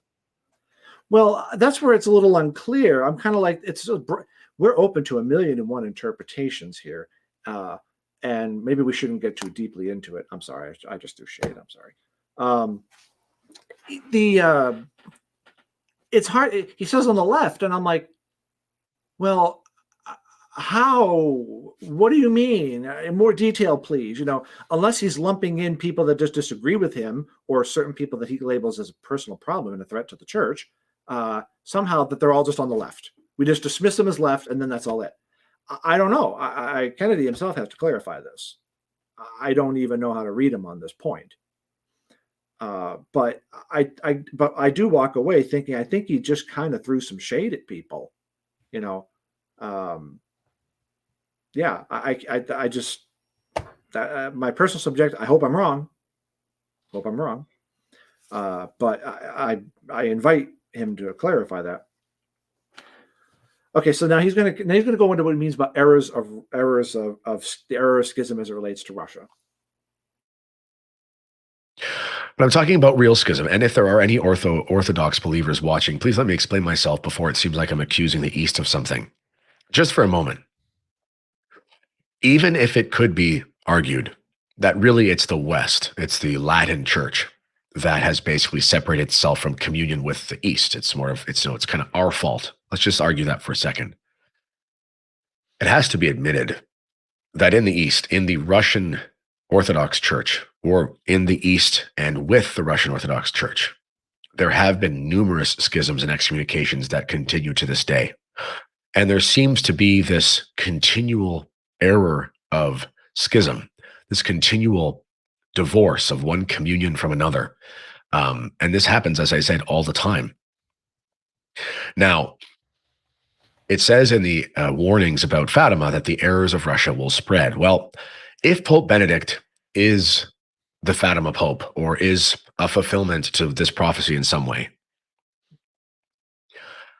personally, I think he was a pope who did a lot to try to end any potential schisms. And in the wake of his death, it's been very clear that for whatever reason, it's bringing out the worst in people. I did a video on how Matt Fradd and Pints with Aquinas are out there screaming at, internet screaming at people who thought Benedict was the Pope and calling them schismatics. Patrick Coffin, who is a Benedict, is Pope. Benedict was still Pope believer. Replied to a comment that someone wrote about me or to me on social media about the Society of St. Pius X. And here is Pat Coffin, who's being called a schismatic by... Pat Coffin explicitly denies that Pope Francis is the Pope and says the see is vacant. How is this not schism? What you'll notice is Kennedy will not give you definitions on what schism means. You'll notice that. But I can't hear you, by the way. You're on mute. Okay. Yeah, that's true. I didn't hear a definition either. So I'm also, oh, here it is. Oh, thank goodness, here it is. Yeah, so I didn't hear that either, Mm-hmm. We don't have to listen to the rest of it, but the basic point that he's kind of that I think he's trying to make here is that he doesn't really get into it, but he does a little bit, is like, when Our Lady predicts the errors of Russia will spread throughout the world, he seems to be driving at this, dare I say, custom or tradition of people going into schism in the East somehow is part of that custom or that mindset gets lumped in, and into the errors of Russia, and then gets imported into the West through communism. I would like to see how that could work. I have my doubts. It's a bit fascinating to me. I will admit I haven't quite considered it in that way. My doubt, however, is that we're getting into the question of the consecration of Russia and what does the word conversion mean. I know Kennedy's position on this. You don't write for the Fatima Center, and you have your own program with it, and not hold to TFC's line on the consecration of Russia. At heart, he's going to believe that it wasn't done in 1984, and all this other stuff. And we've had shows. Do they think that Pope Francis consecrated it? I don't know if Kennedy believes that or not. I don't know. That I would invite him to clarify that, or point out maybe he has already and I just haven't seen it. It's possible. Possible, sure. I mean, but even the SSPX put a tweet out that said, "People, it's done. Stop." Mm-hmm. You know, SSPX even did this, and he is a member of the SSPX. Now, that's not to say that that's about what happened last year. That's not about what happened in 1984, of course. The SSPX apparently does not believe that the 84 consecration was valid. Well, I don't know about anybody else, but, when Our Lady talked about peace, some time of peace will be given to the world, I think the fact that a portion of humanity not being wiped off the face of the earth by nuclear holocaust, I think that's a pretty good, strong fulfillment of what Our Lady promised. But again, we had an alternate 1985, as it were, my Back to the Future theory. I've talked about that before. And so, yeah. So anyway, so we're getting into these kinds of questions at this particular point. And what conversion means does not mean that Russia would convert to Roman Catholicism. That is not what it means. Mike, we didn't talk about this before the show, but would you like a real bomb to be dropped on R&T? Hold on. Place.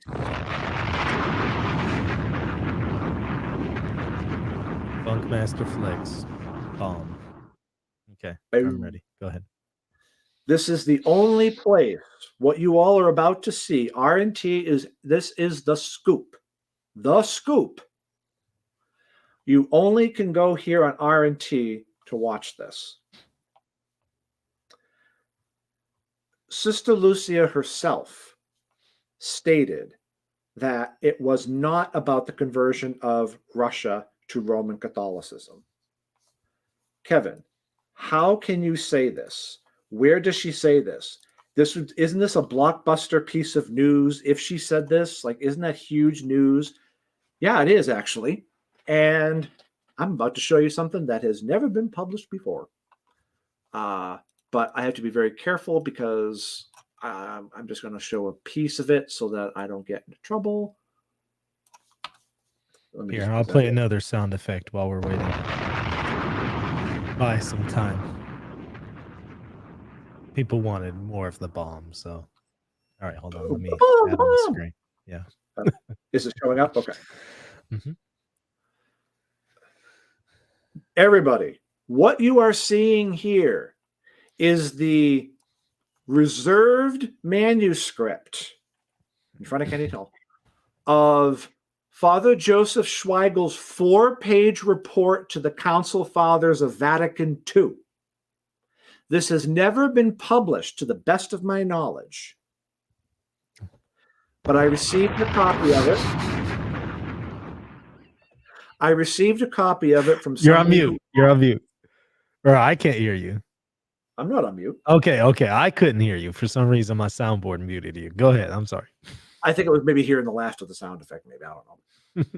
This has never been published, but I received it from somebody. So that's why I don't think it's been published, but I received it from somebody who had the 4-page document, and has known about this since the 1980s. Since the 1980s. But this is the beginning part of it. You can even see the corrections, like things outlined, like tituli, not titutli in Latin. It is the Immaculate Heart of Mary and Russia, a summary of the themes: Fatima and the conversion of Russia, Rome 1963, reserved manuscript, the month of September 1963, for the Council Fathers, Immaculate Heart of Mary and Russia, and then he goes into it. Now, why am I showing you guys this? Well, because Father Joseph Schweigel went to Coimbra and interviewed Sister Lucia. He says it right here. It is in Latin, but I will translate it for you. Let's see. Yeah, reasons for this title, basically. By the august grace and license from the Roman Pontiff Pius XII, on the 27th of March, 1953, benignly conceded, speaking with the Reverend Sister Lucia of Fatima concerning certain questions, or some questions, 31 questions, which concerned the conversion of Russia. So he asked her 31 questions. Here it is right here in the Latin. Boom. R&T, scoop. This has never been seen before. On the internet. Asked Sister Lucia 31 questions about the question of Fatima and the conversion of Russia. What does this mean? Okay. One of the bombs that's in this document, I nearly fell off the chair when I read it. This is the man who went to Coimbra, interviewed Sister Lucia in, I think it was 1952, these 31 questions. And he asked her about consecration of Russia, what this means in relation to the Russian Orthodox Church. And here you are, right here. Number 3. Nuncius Fanimanus non se refert ad ecclesiam dissidentum Russiae. The message of Fatima does not refer to the dissident church of Russia. Ibi numquam fit mensio de unione ecclesiae Russicae ad ecclesiam catholicam. There is never a mention, or there was never mention of the union of the Russian church to the Catholic Church. In Nuncio Fanamano Ecclesiae Dissidens Russica Omnino non nominator. In the message of Fatima, the dissident Russian church is nowhere named or mentioned. Imo questio de consecratione Russicae ad Immaculatum quo Maria ab anno, I'd have to look that up how to say that in Latin properly, but 1926, in secreto tenenda fuit. This question about the consecration of Russia to the Immaculate Heart of Mary was held in secret between 1917 and 1926. So there you go. This is the guy who asked 31 questions of Sister Lucia regarding what does the consecration of Russia mean. And here it is in the Latin from Schweigel's own hand with corrections. Boom. I mean, you don't get more literal. The message of Fatima does not refer to the dissident church of Russia. There is never mention. There was never any mention of the Russian church, union of the Russian church to the Catholic Church. The message of Fatima does not name or does not mention the again, they say dissidents. In polite ecumenical stuff, we don't really use this language now, of course, but the idea being that the Russian church, meaning Russian Orthodoxy, it's not mentioned. Our Lady doesn't bring this up. Now, I only got this document back in September of last year. I wish we had this on hand, Mike, when we were doing that show in December of 2021. That would have just made the show. So there it is. There it is. I mean, you don't get more literal than that. The guy, other than a direct statement from Sister Lucia herself, but she did talk about that kind of stuff. But people just don't listen. They think it's the fake Lucy, or she couldn't, or she became Novus Ordo or something.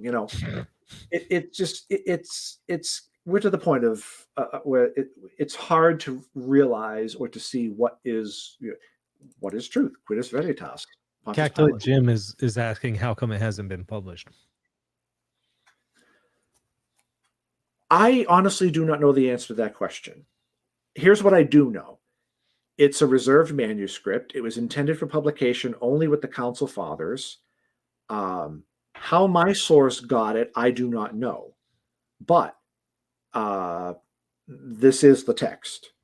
I mean, I will not throw my source under the bus, but sure. I will say this.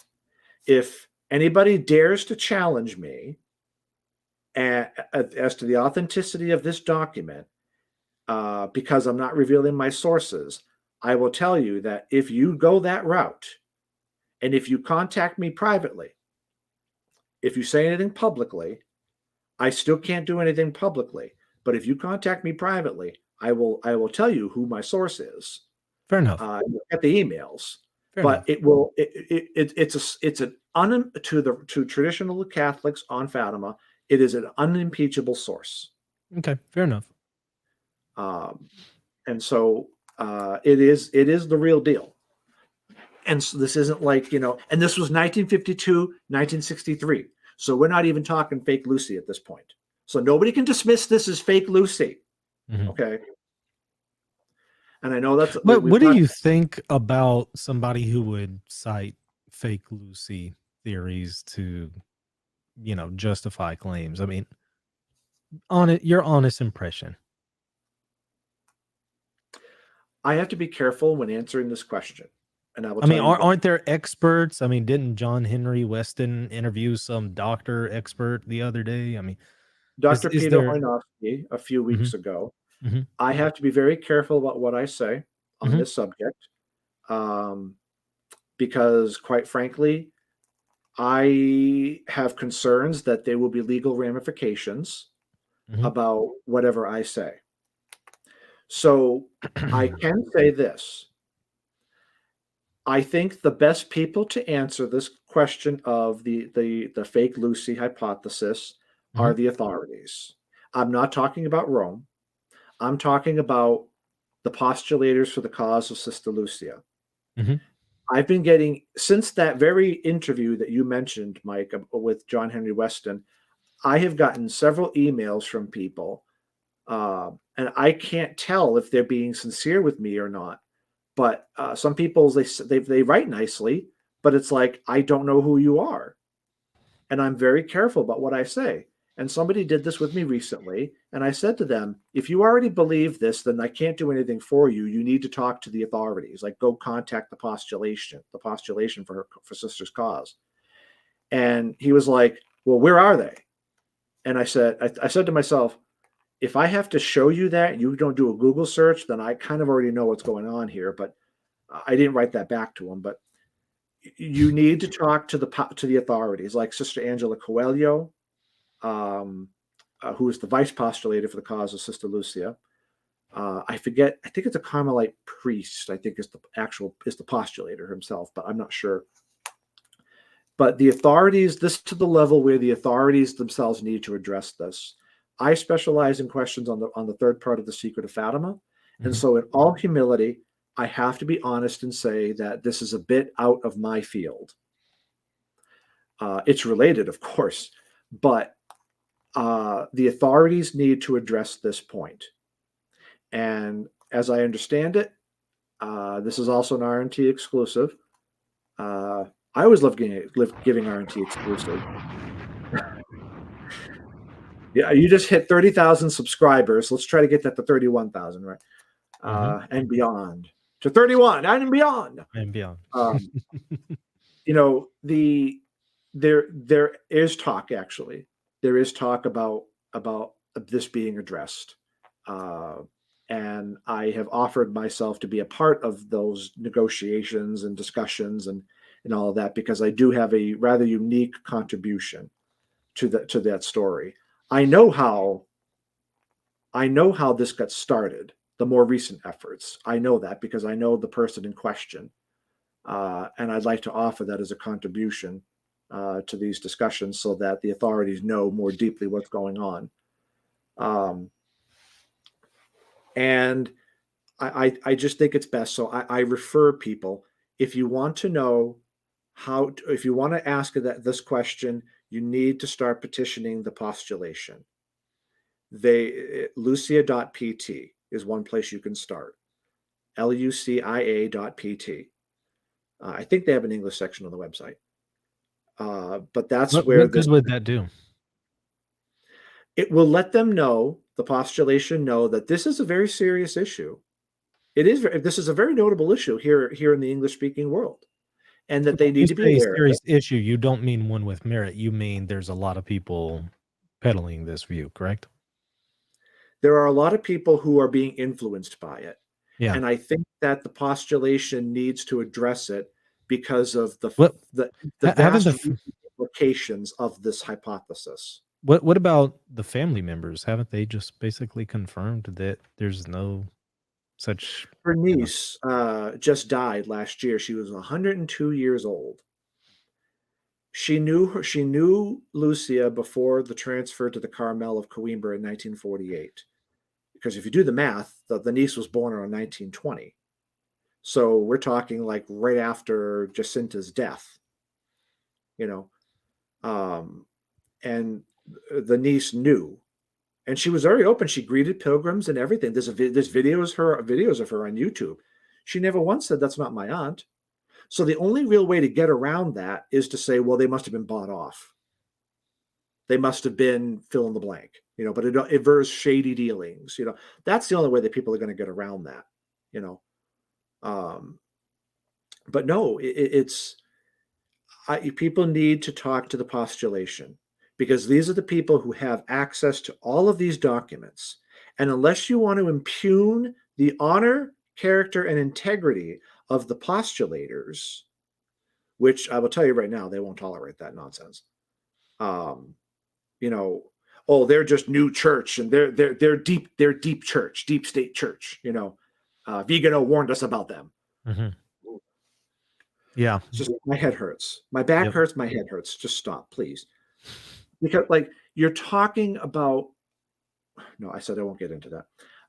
Again, you're talking about far-reaching implications, and the best people to address it at this time, now that all of those immediate living relatives have died, at least I think they're all dead now with the death of the 102-year-old niece,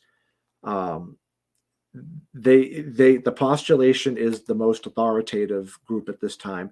I think maybe you can put in there the shrine of the Santuario de Fatima as well, and also the Carmel of Coimbra. But again, if you don't accept the Carmel of Coimbra as being authoritative, then you see, it comes down to trust, and it comes down to what do you believe. And I mean, you have handwriting analysts that have said, I guess, have offered proof that it's not the real Lucy. Well, that's not an exact science, as I understand it. Even facial recognition technology isn't fine-tuned. I've read that there are all kinds of questions that people have about some of this technology. So I just put not your faith in put not your trust in princes, I guess. I don't know, but it's the people that need to address this at this time, I believe, are the authorities.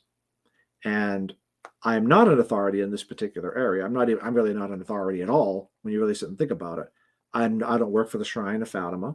I'm an independent writer, which incidentally is one of the other things that people have tried to say about me. They've tried to sit there and say that I'm just some kind of a stooge or a patsy for the Blue Army. I'm like, really? Ugh. Let me be very clear. in my introduction, I talked about this, and I was critiqued for this by Matt Gaspers a few years back, and he was basically setting me up to be some kind of a stooge for a front for the Blue Army, and that it was Deacon Bob Ellis put me up to write in that essay in the Fatima book. No, he didn't. And now that Deacon Bob is dead, I can sit there and tell everybody what it was all about. Deacon Bob was himself confused over the year 1960. He knew what Bertone said, but he also knew what Lucy had said on the envelopes. So Deacon Bob Ellis, the regional coordinator, national regional coordinator for the Blue Army, and I were talking, and he's like, that's one thing, Kevin, I could never really understand. I'd like to see you write an essay about that. Maybe you can help solve that problem. He didn't have a say in who wrote it or how it was written. He gave me the idea, and I ran with it. So these are the things that people resort to. It's uncharitable. It's ad hominem, and it's absurd, absolutely absurd. And I'm thought of in certain quarters as just being an angry person, so they don't want to talk to me anymore. And I'm like, whatever. I get very passionate on the subject, that's for sure. But and when people are not paying attention, yes, I do get frustrated. I'm brutal honest with you, heart to heart. I'm going to be vulnerable with everybody. I'm just being vulnerable with everybody. That's like the popular word nowadays. But yeah, it's. I know people mean well overall. I don't think anybody's doing anything with malice, and I'm not accusing anybody of having malicious intent. Far from it. I think that a lot of people just get bad information.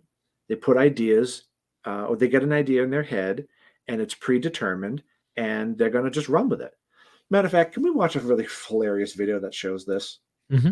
Please. Yeah. This popped up on like my YouTube feed, on Facebook, and I just died laughing because it fits the point very, very well.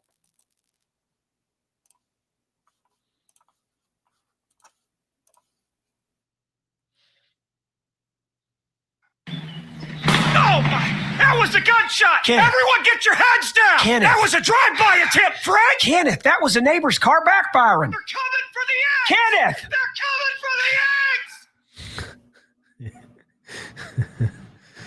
eggs! I see that video every time. I just start cracking up because it's like a perfect summary. You have the object, the bird, external stimulus, what sounds like a gunshot, but it's a car backfiring. And that event is interpreted one way by the subject, and the subject runs with it after that. So you've got quid recipitor is the scholastic axiom there. The receiver receives in accordance with the mode of the receiver, and that bird, the caption was hilarious. It was a car backfiring. It wasn't a gunshot. It was a car backfiring. But the bird, insofar as they added the dialogue, of course, but but presuming that they go together originally, let's say, the guy interprets it as a gunshot, but it was a car backfiring. And then he then takes that interpretation and then makes another turn. They're coming for the eggs. They're coming for the eggs.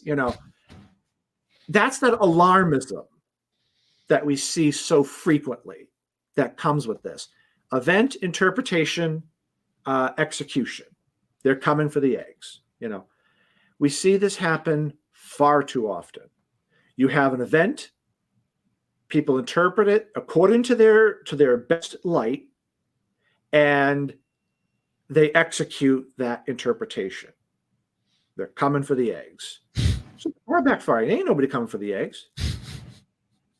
Now you have to be careful when you apply this, because sometimes, yes, there are other things other factors in here, but you got to be careful, because you can start getting into a borderline Gnosticism here, that you have some kind of a secret knowledge and you knew that was a gun going off, not just a car backfiring. You all are crazy. There's a word for that, and it's called gaslighting.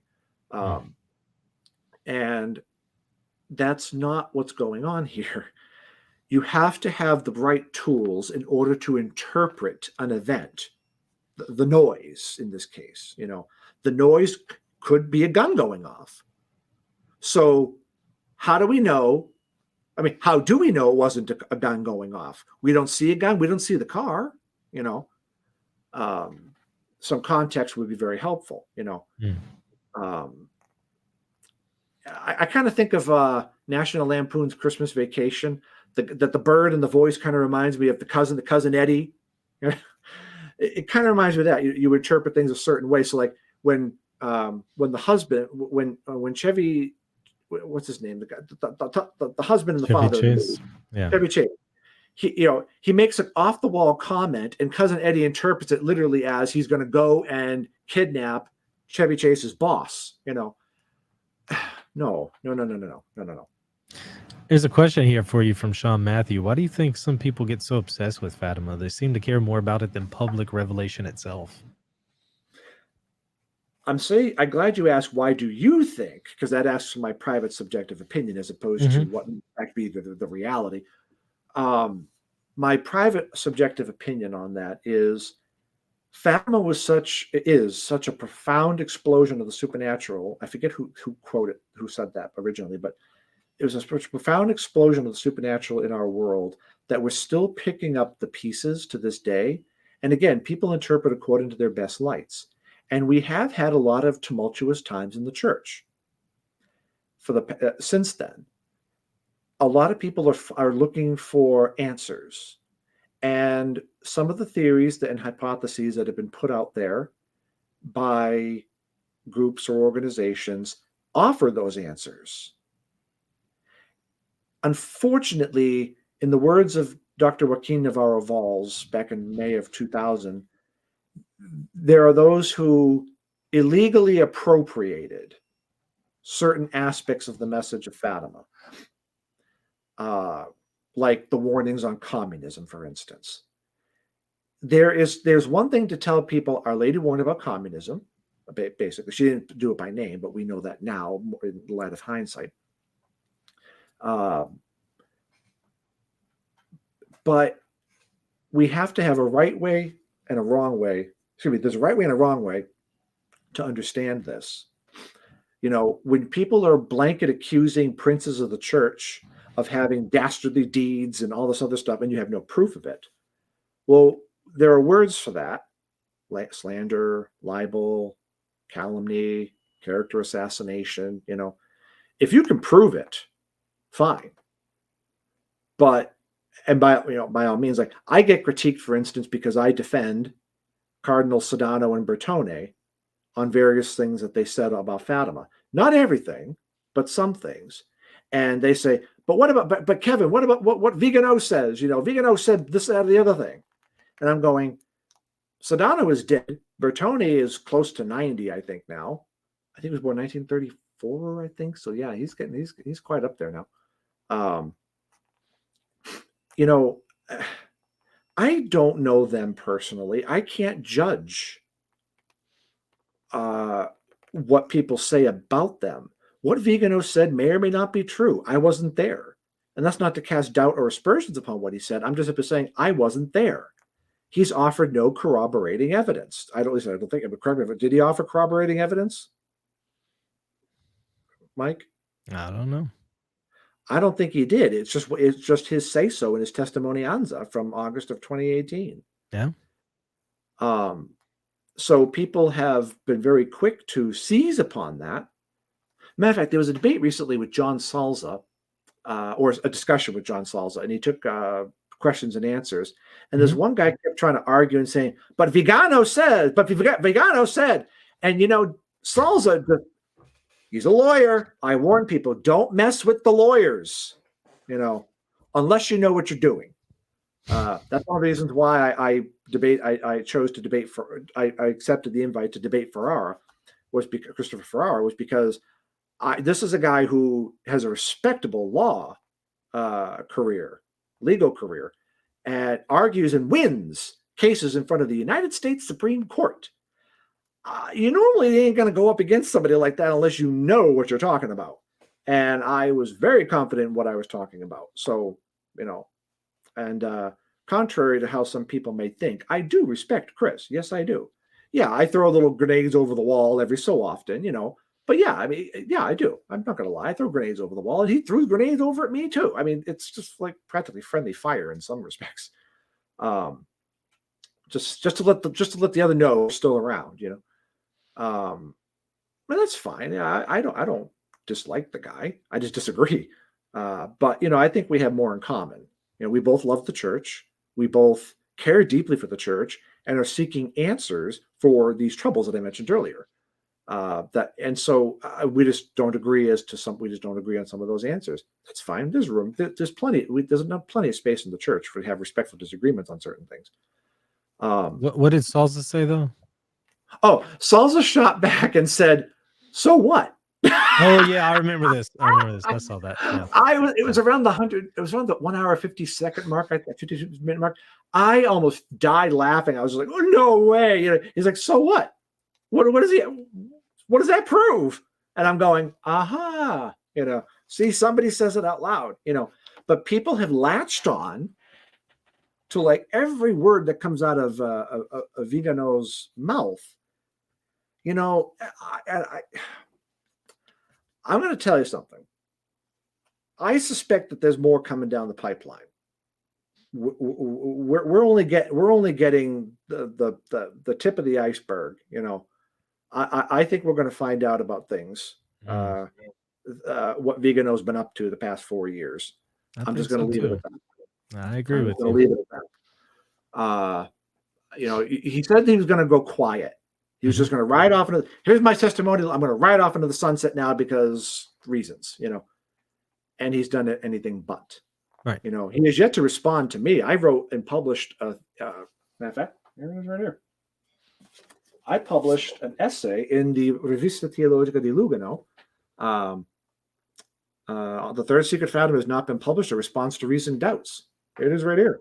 And this is all about responding to Vigano on the third part of the Secret of Fatima. He's yet to respond. 2 people notified him of this, and I know for a fact because the people talked about me to him, and he's yet to respond. He's so busy writing all these random people and long letters and whatever else, but he's not actually dealing with a theological essay written and published in a theological journal right north of him. He was born in Varese in Italy, and this is Lugano, which is like almost like due north on the compass. Just over the border, like minutes away practically. If you look at the map, I exaggerate to make a point, but so I mean, he's yet to address it, and I doubt he will, because just about everything I said in there is very well sourced, very well documented, and there's no real response to it, other than I was wrong, meaning Vigano admitting that he was wrong. So people are searching desperately in some cases, I think, for answers, and some people offer answers. And I think Vigano is one of them. I think that whatever happened, it's so shell-shocked, this man, that he himself fell into that error of trying to find answers. No, not error. He fell into that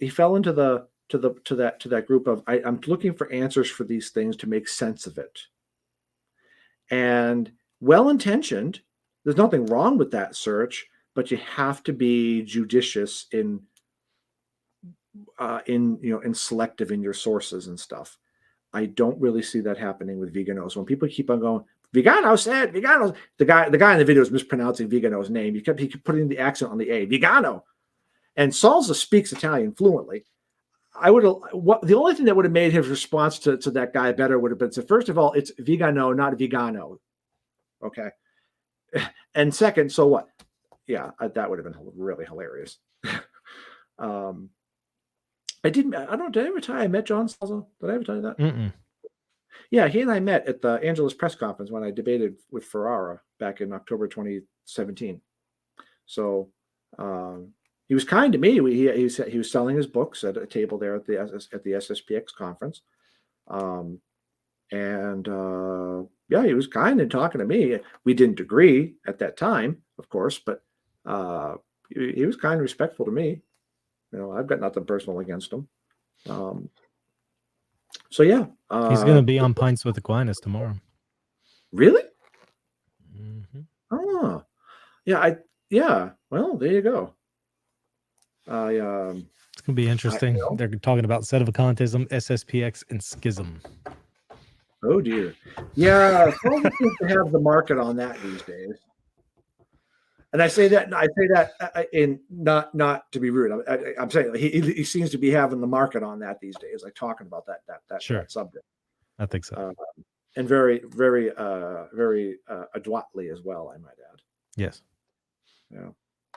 I know we've been on for a while, but are there questions or anything? Or Y'all can put some in the chat. Make sure to put them to @Reason and Theology, and we'll do our best to engage them. Any concluding remarks while we're waiting on the chat questions? Well, again, we were here originally to talk about the Glenn Beck video and the one from Kennedy Hall. I think that again, with these discussions now with Benedict's death, that was a sad day. Believe me, it really was a very sad day when he died. People ask questions, old theories and hypotheses come to light, maybe have a new flourish here, like we saw in the Kennedy video about the errors of schism, errors of Russia somehow referencing a little bit of schism there. In that fact of Eastern Orthodoxy's ecclesial life. I think though that people really need to do a deep dive into the sources, and I know one of the best ways to do that, if you don't know the foreign languages, like I'm not fluent in any foreign language. My primary language is English, but I can read and I can research and I know enough to be dangerous, as they say. I've never claimed to be fluent in any other language, but not even Elvish. But I love how Elvish sounds. It's very, very pretty. It's yeah. Here's a question for you. Speak Elvish. Have him speak Elvish. Yeah, I think you did that on one show. Would you say Fatima is a unique case of private revelation that can't be outright rejected? It seems the set of contests relying it so heavily. Can we just reject it? Can you put that back up? Yeah, sure. More in depth here.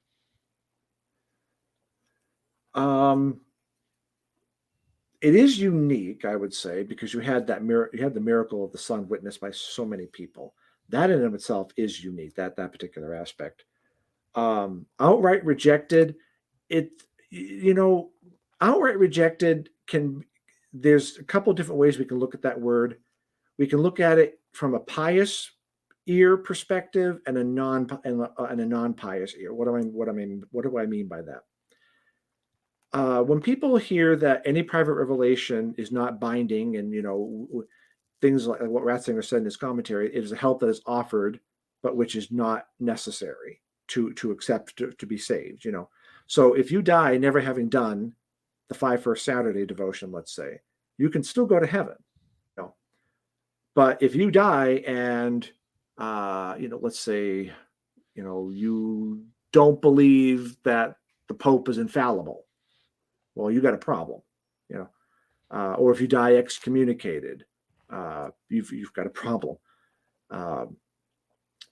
And when we say outright reject, some people think that they attribute a negative connotation to that, when all that the expression means is we can, we don't have to accept it. It's nice to be informed. I don't think people generally outright reject anything when it comes to these matters. Usually some people have some understanding, although admittedly I do have in my mind one person where I was talking, she was a nun at the time, and we were having this conversation about Fatima, and immediately the hand went up. I don't need to know what happened to 3 kids, da da da da da da da da da da da blah blah blah blah blah blah. The hand talk to the hand kind of a thing. Yeah, that's what I think a lot of people have in their mind when they hear the expression outright rejection. But in a more benign interpretation of the word, sans that negative connotation, all that it means is just that we don't have to believe in a private revelation in order to be saved. You can still be a good Catholic and not do the 5 First Saturdays. I think that in accordance with piety, all of us should take seriously what the Mother of God has said and what the Church has approved as what she has said. if Michael Lofton was to turn around and say, the mother of God told me this, that, and the other thing, and broadcast it all over his social media, we are not obliged to believe him. As holy as we believe and know you are to be, Mike, if you start claiming visions, I mean, I myself have talked about my own personal experience, mystical experiences here and elsewhere. You don't have to believe that in order to go to heaven. But insofar as if what I said or what you said or what anybody else has said is conducive to piety, and doesn't slip in some kind of error, yeah, I mean, it's benign. At best, it's a benign, and it can be very helpful. This is why I think in some ways the church talks about what people claim to be having locutions. The church thinks that it is wiser for people to, at least until formal approvals get out there, that you build these as your own private meditations. That allows people time because you're not being told. So there was one case I was working on privately in a personal capacity several years ago, where this person was going around and had said, I see the angel Gabriel, and one day the angel Gabriel poked me at mass when the priest mentioned his name during the homily. Said, see, Well, I heard that and I was like, okay, this is obviously not from God. The angel Gabriel does not appear to. It was Angel Gabriel, I believe. The angel Gabriel does not appear to somebody and then get a shout out during the homily and then poke the alleged visionary in the side, going, see. Angels don't do that. That's very uncharacteristic of angels, as we know from divine revelation. And that is one of the criterion. But a lot of people believe this particular person, and still do, I might add. But you have to know what to look for. You have to be able to see these things for what they are, and really not be afraid to stand up and go, no, that's wrong. We shouldn't be doing this. But these little errors can creep in, but otherwise it's like with the rule of Saint Teresa of Avila, with the painter analogy that she gave. I quoted it once in one of my articles. I think it was The Greatest of Pastoral Care, about like 10, 11 years ago now.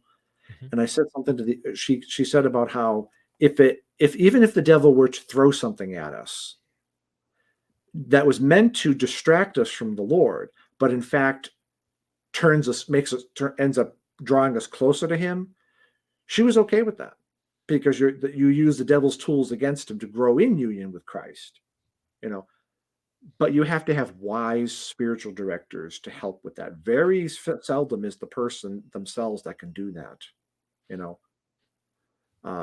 so we have to have that balance between what we know theology is and says and what piety says. And that the expression outright reject, it sounds offensive to pious ears.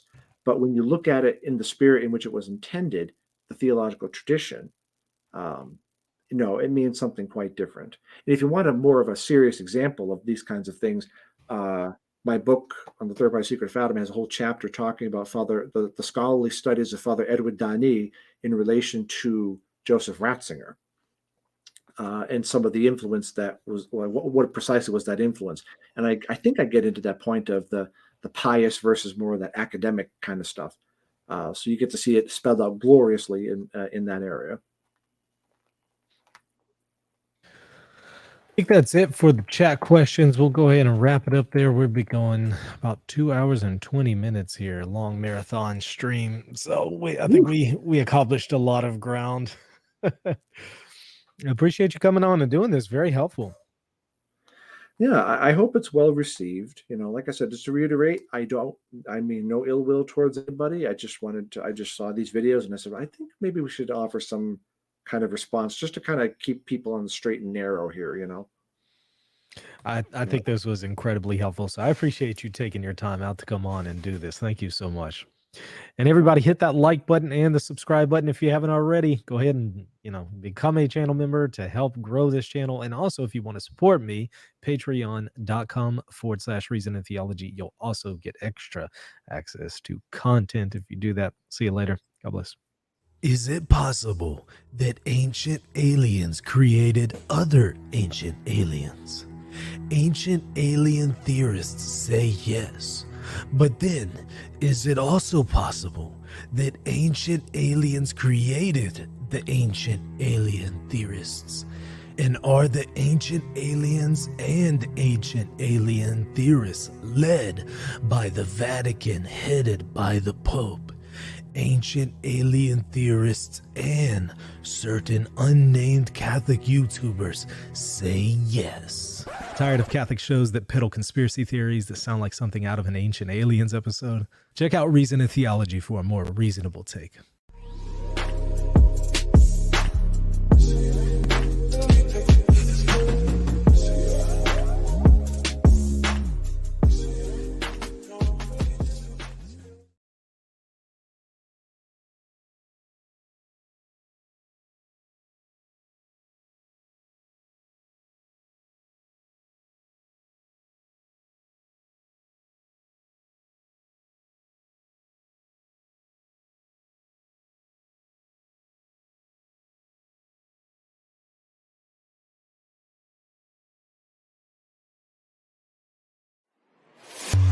If you're looking to buy or sell a home, office, or any kind of property anywhere in the world, you're going to want to call Real Estate for Life, and they're going to connect you with a Catholic agent.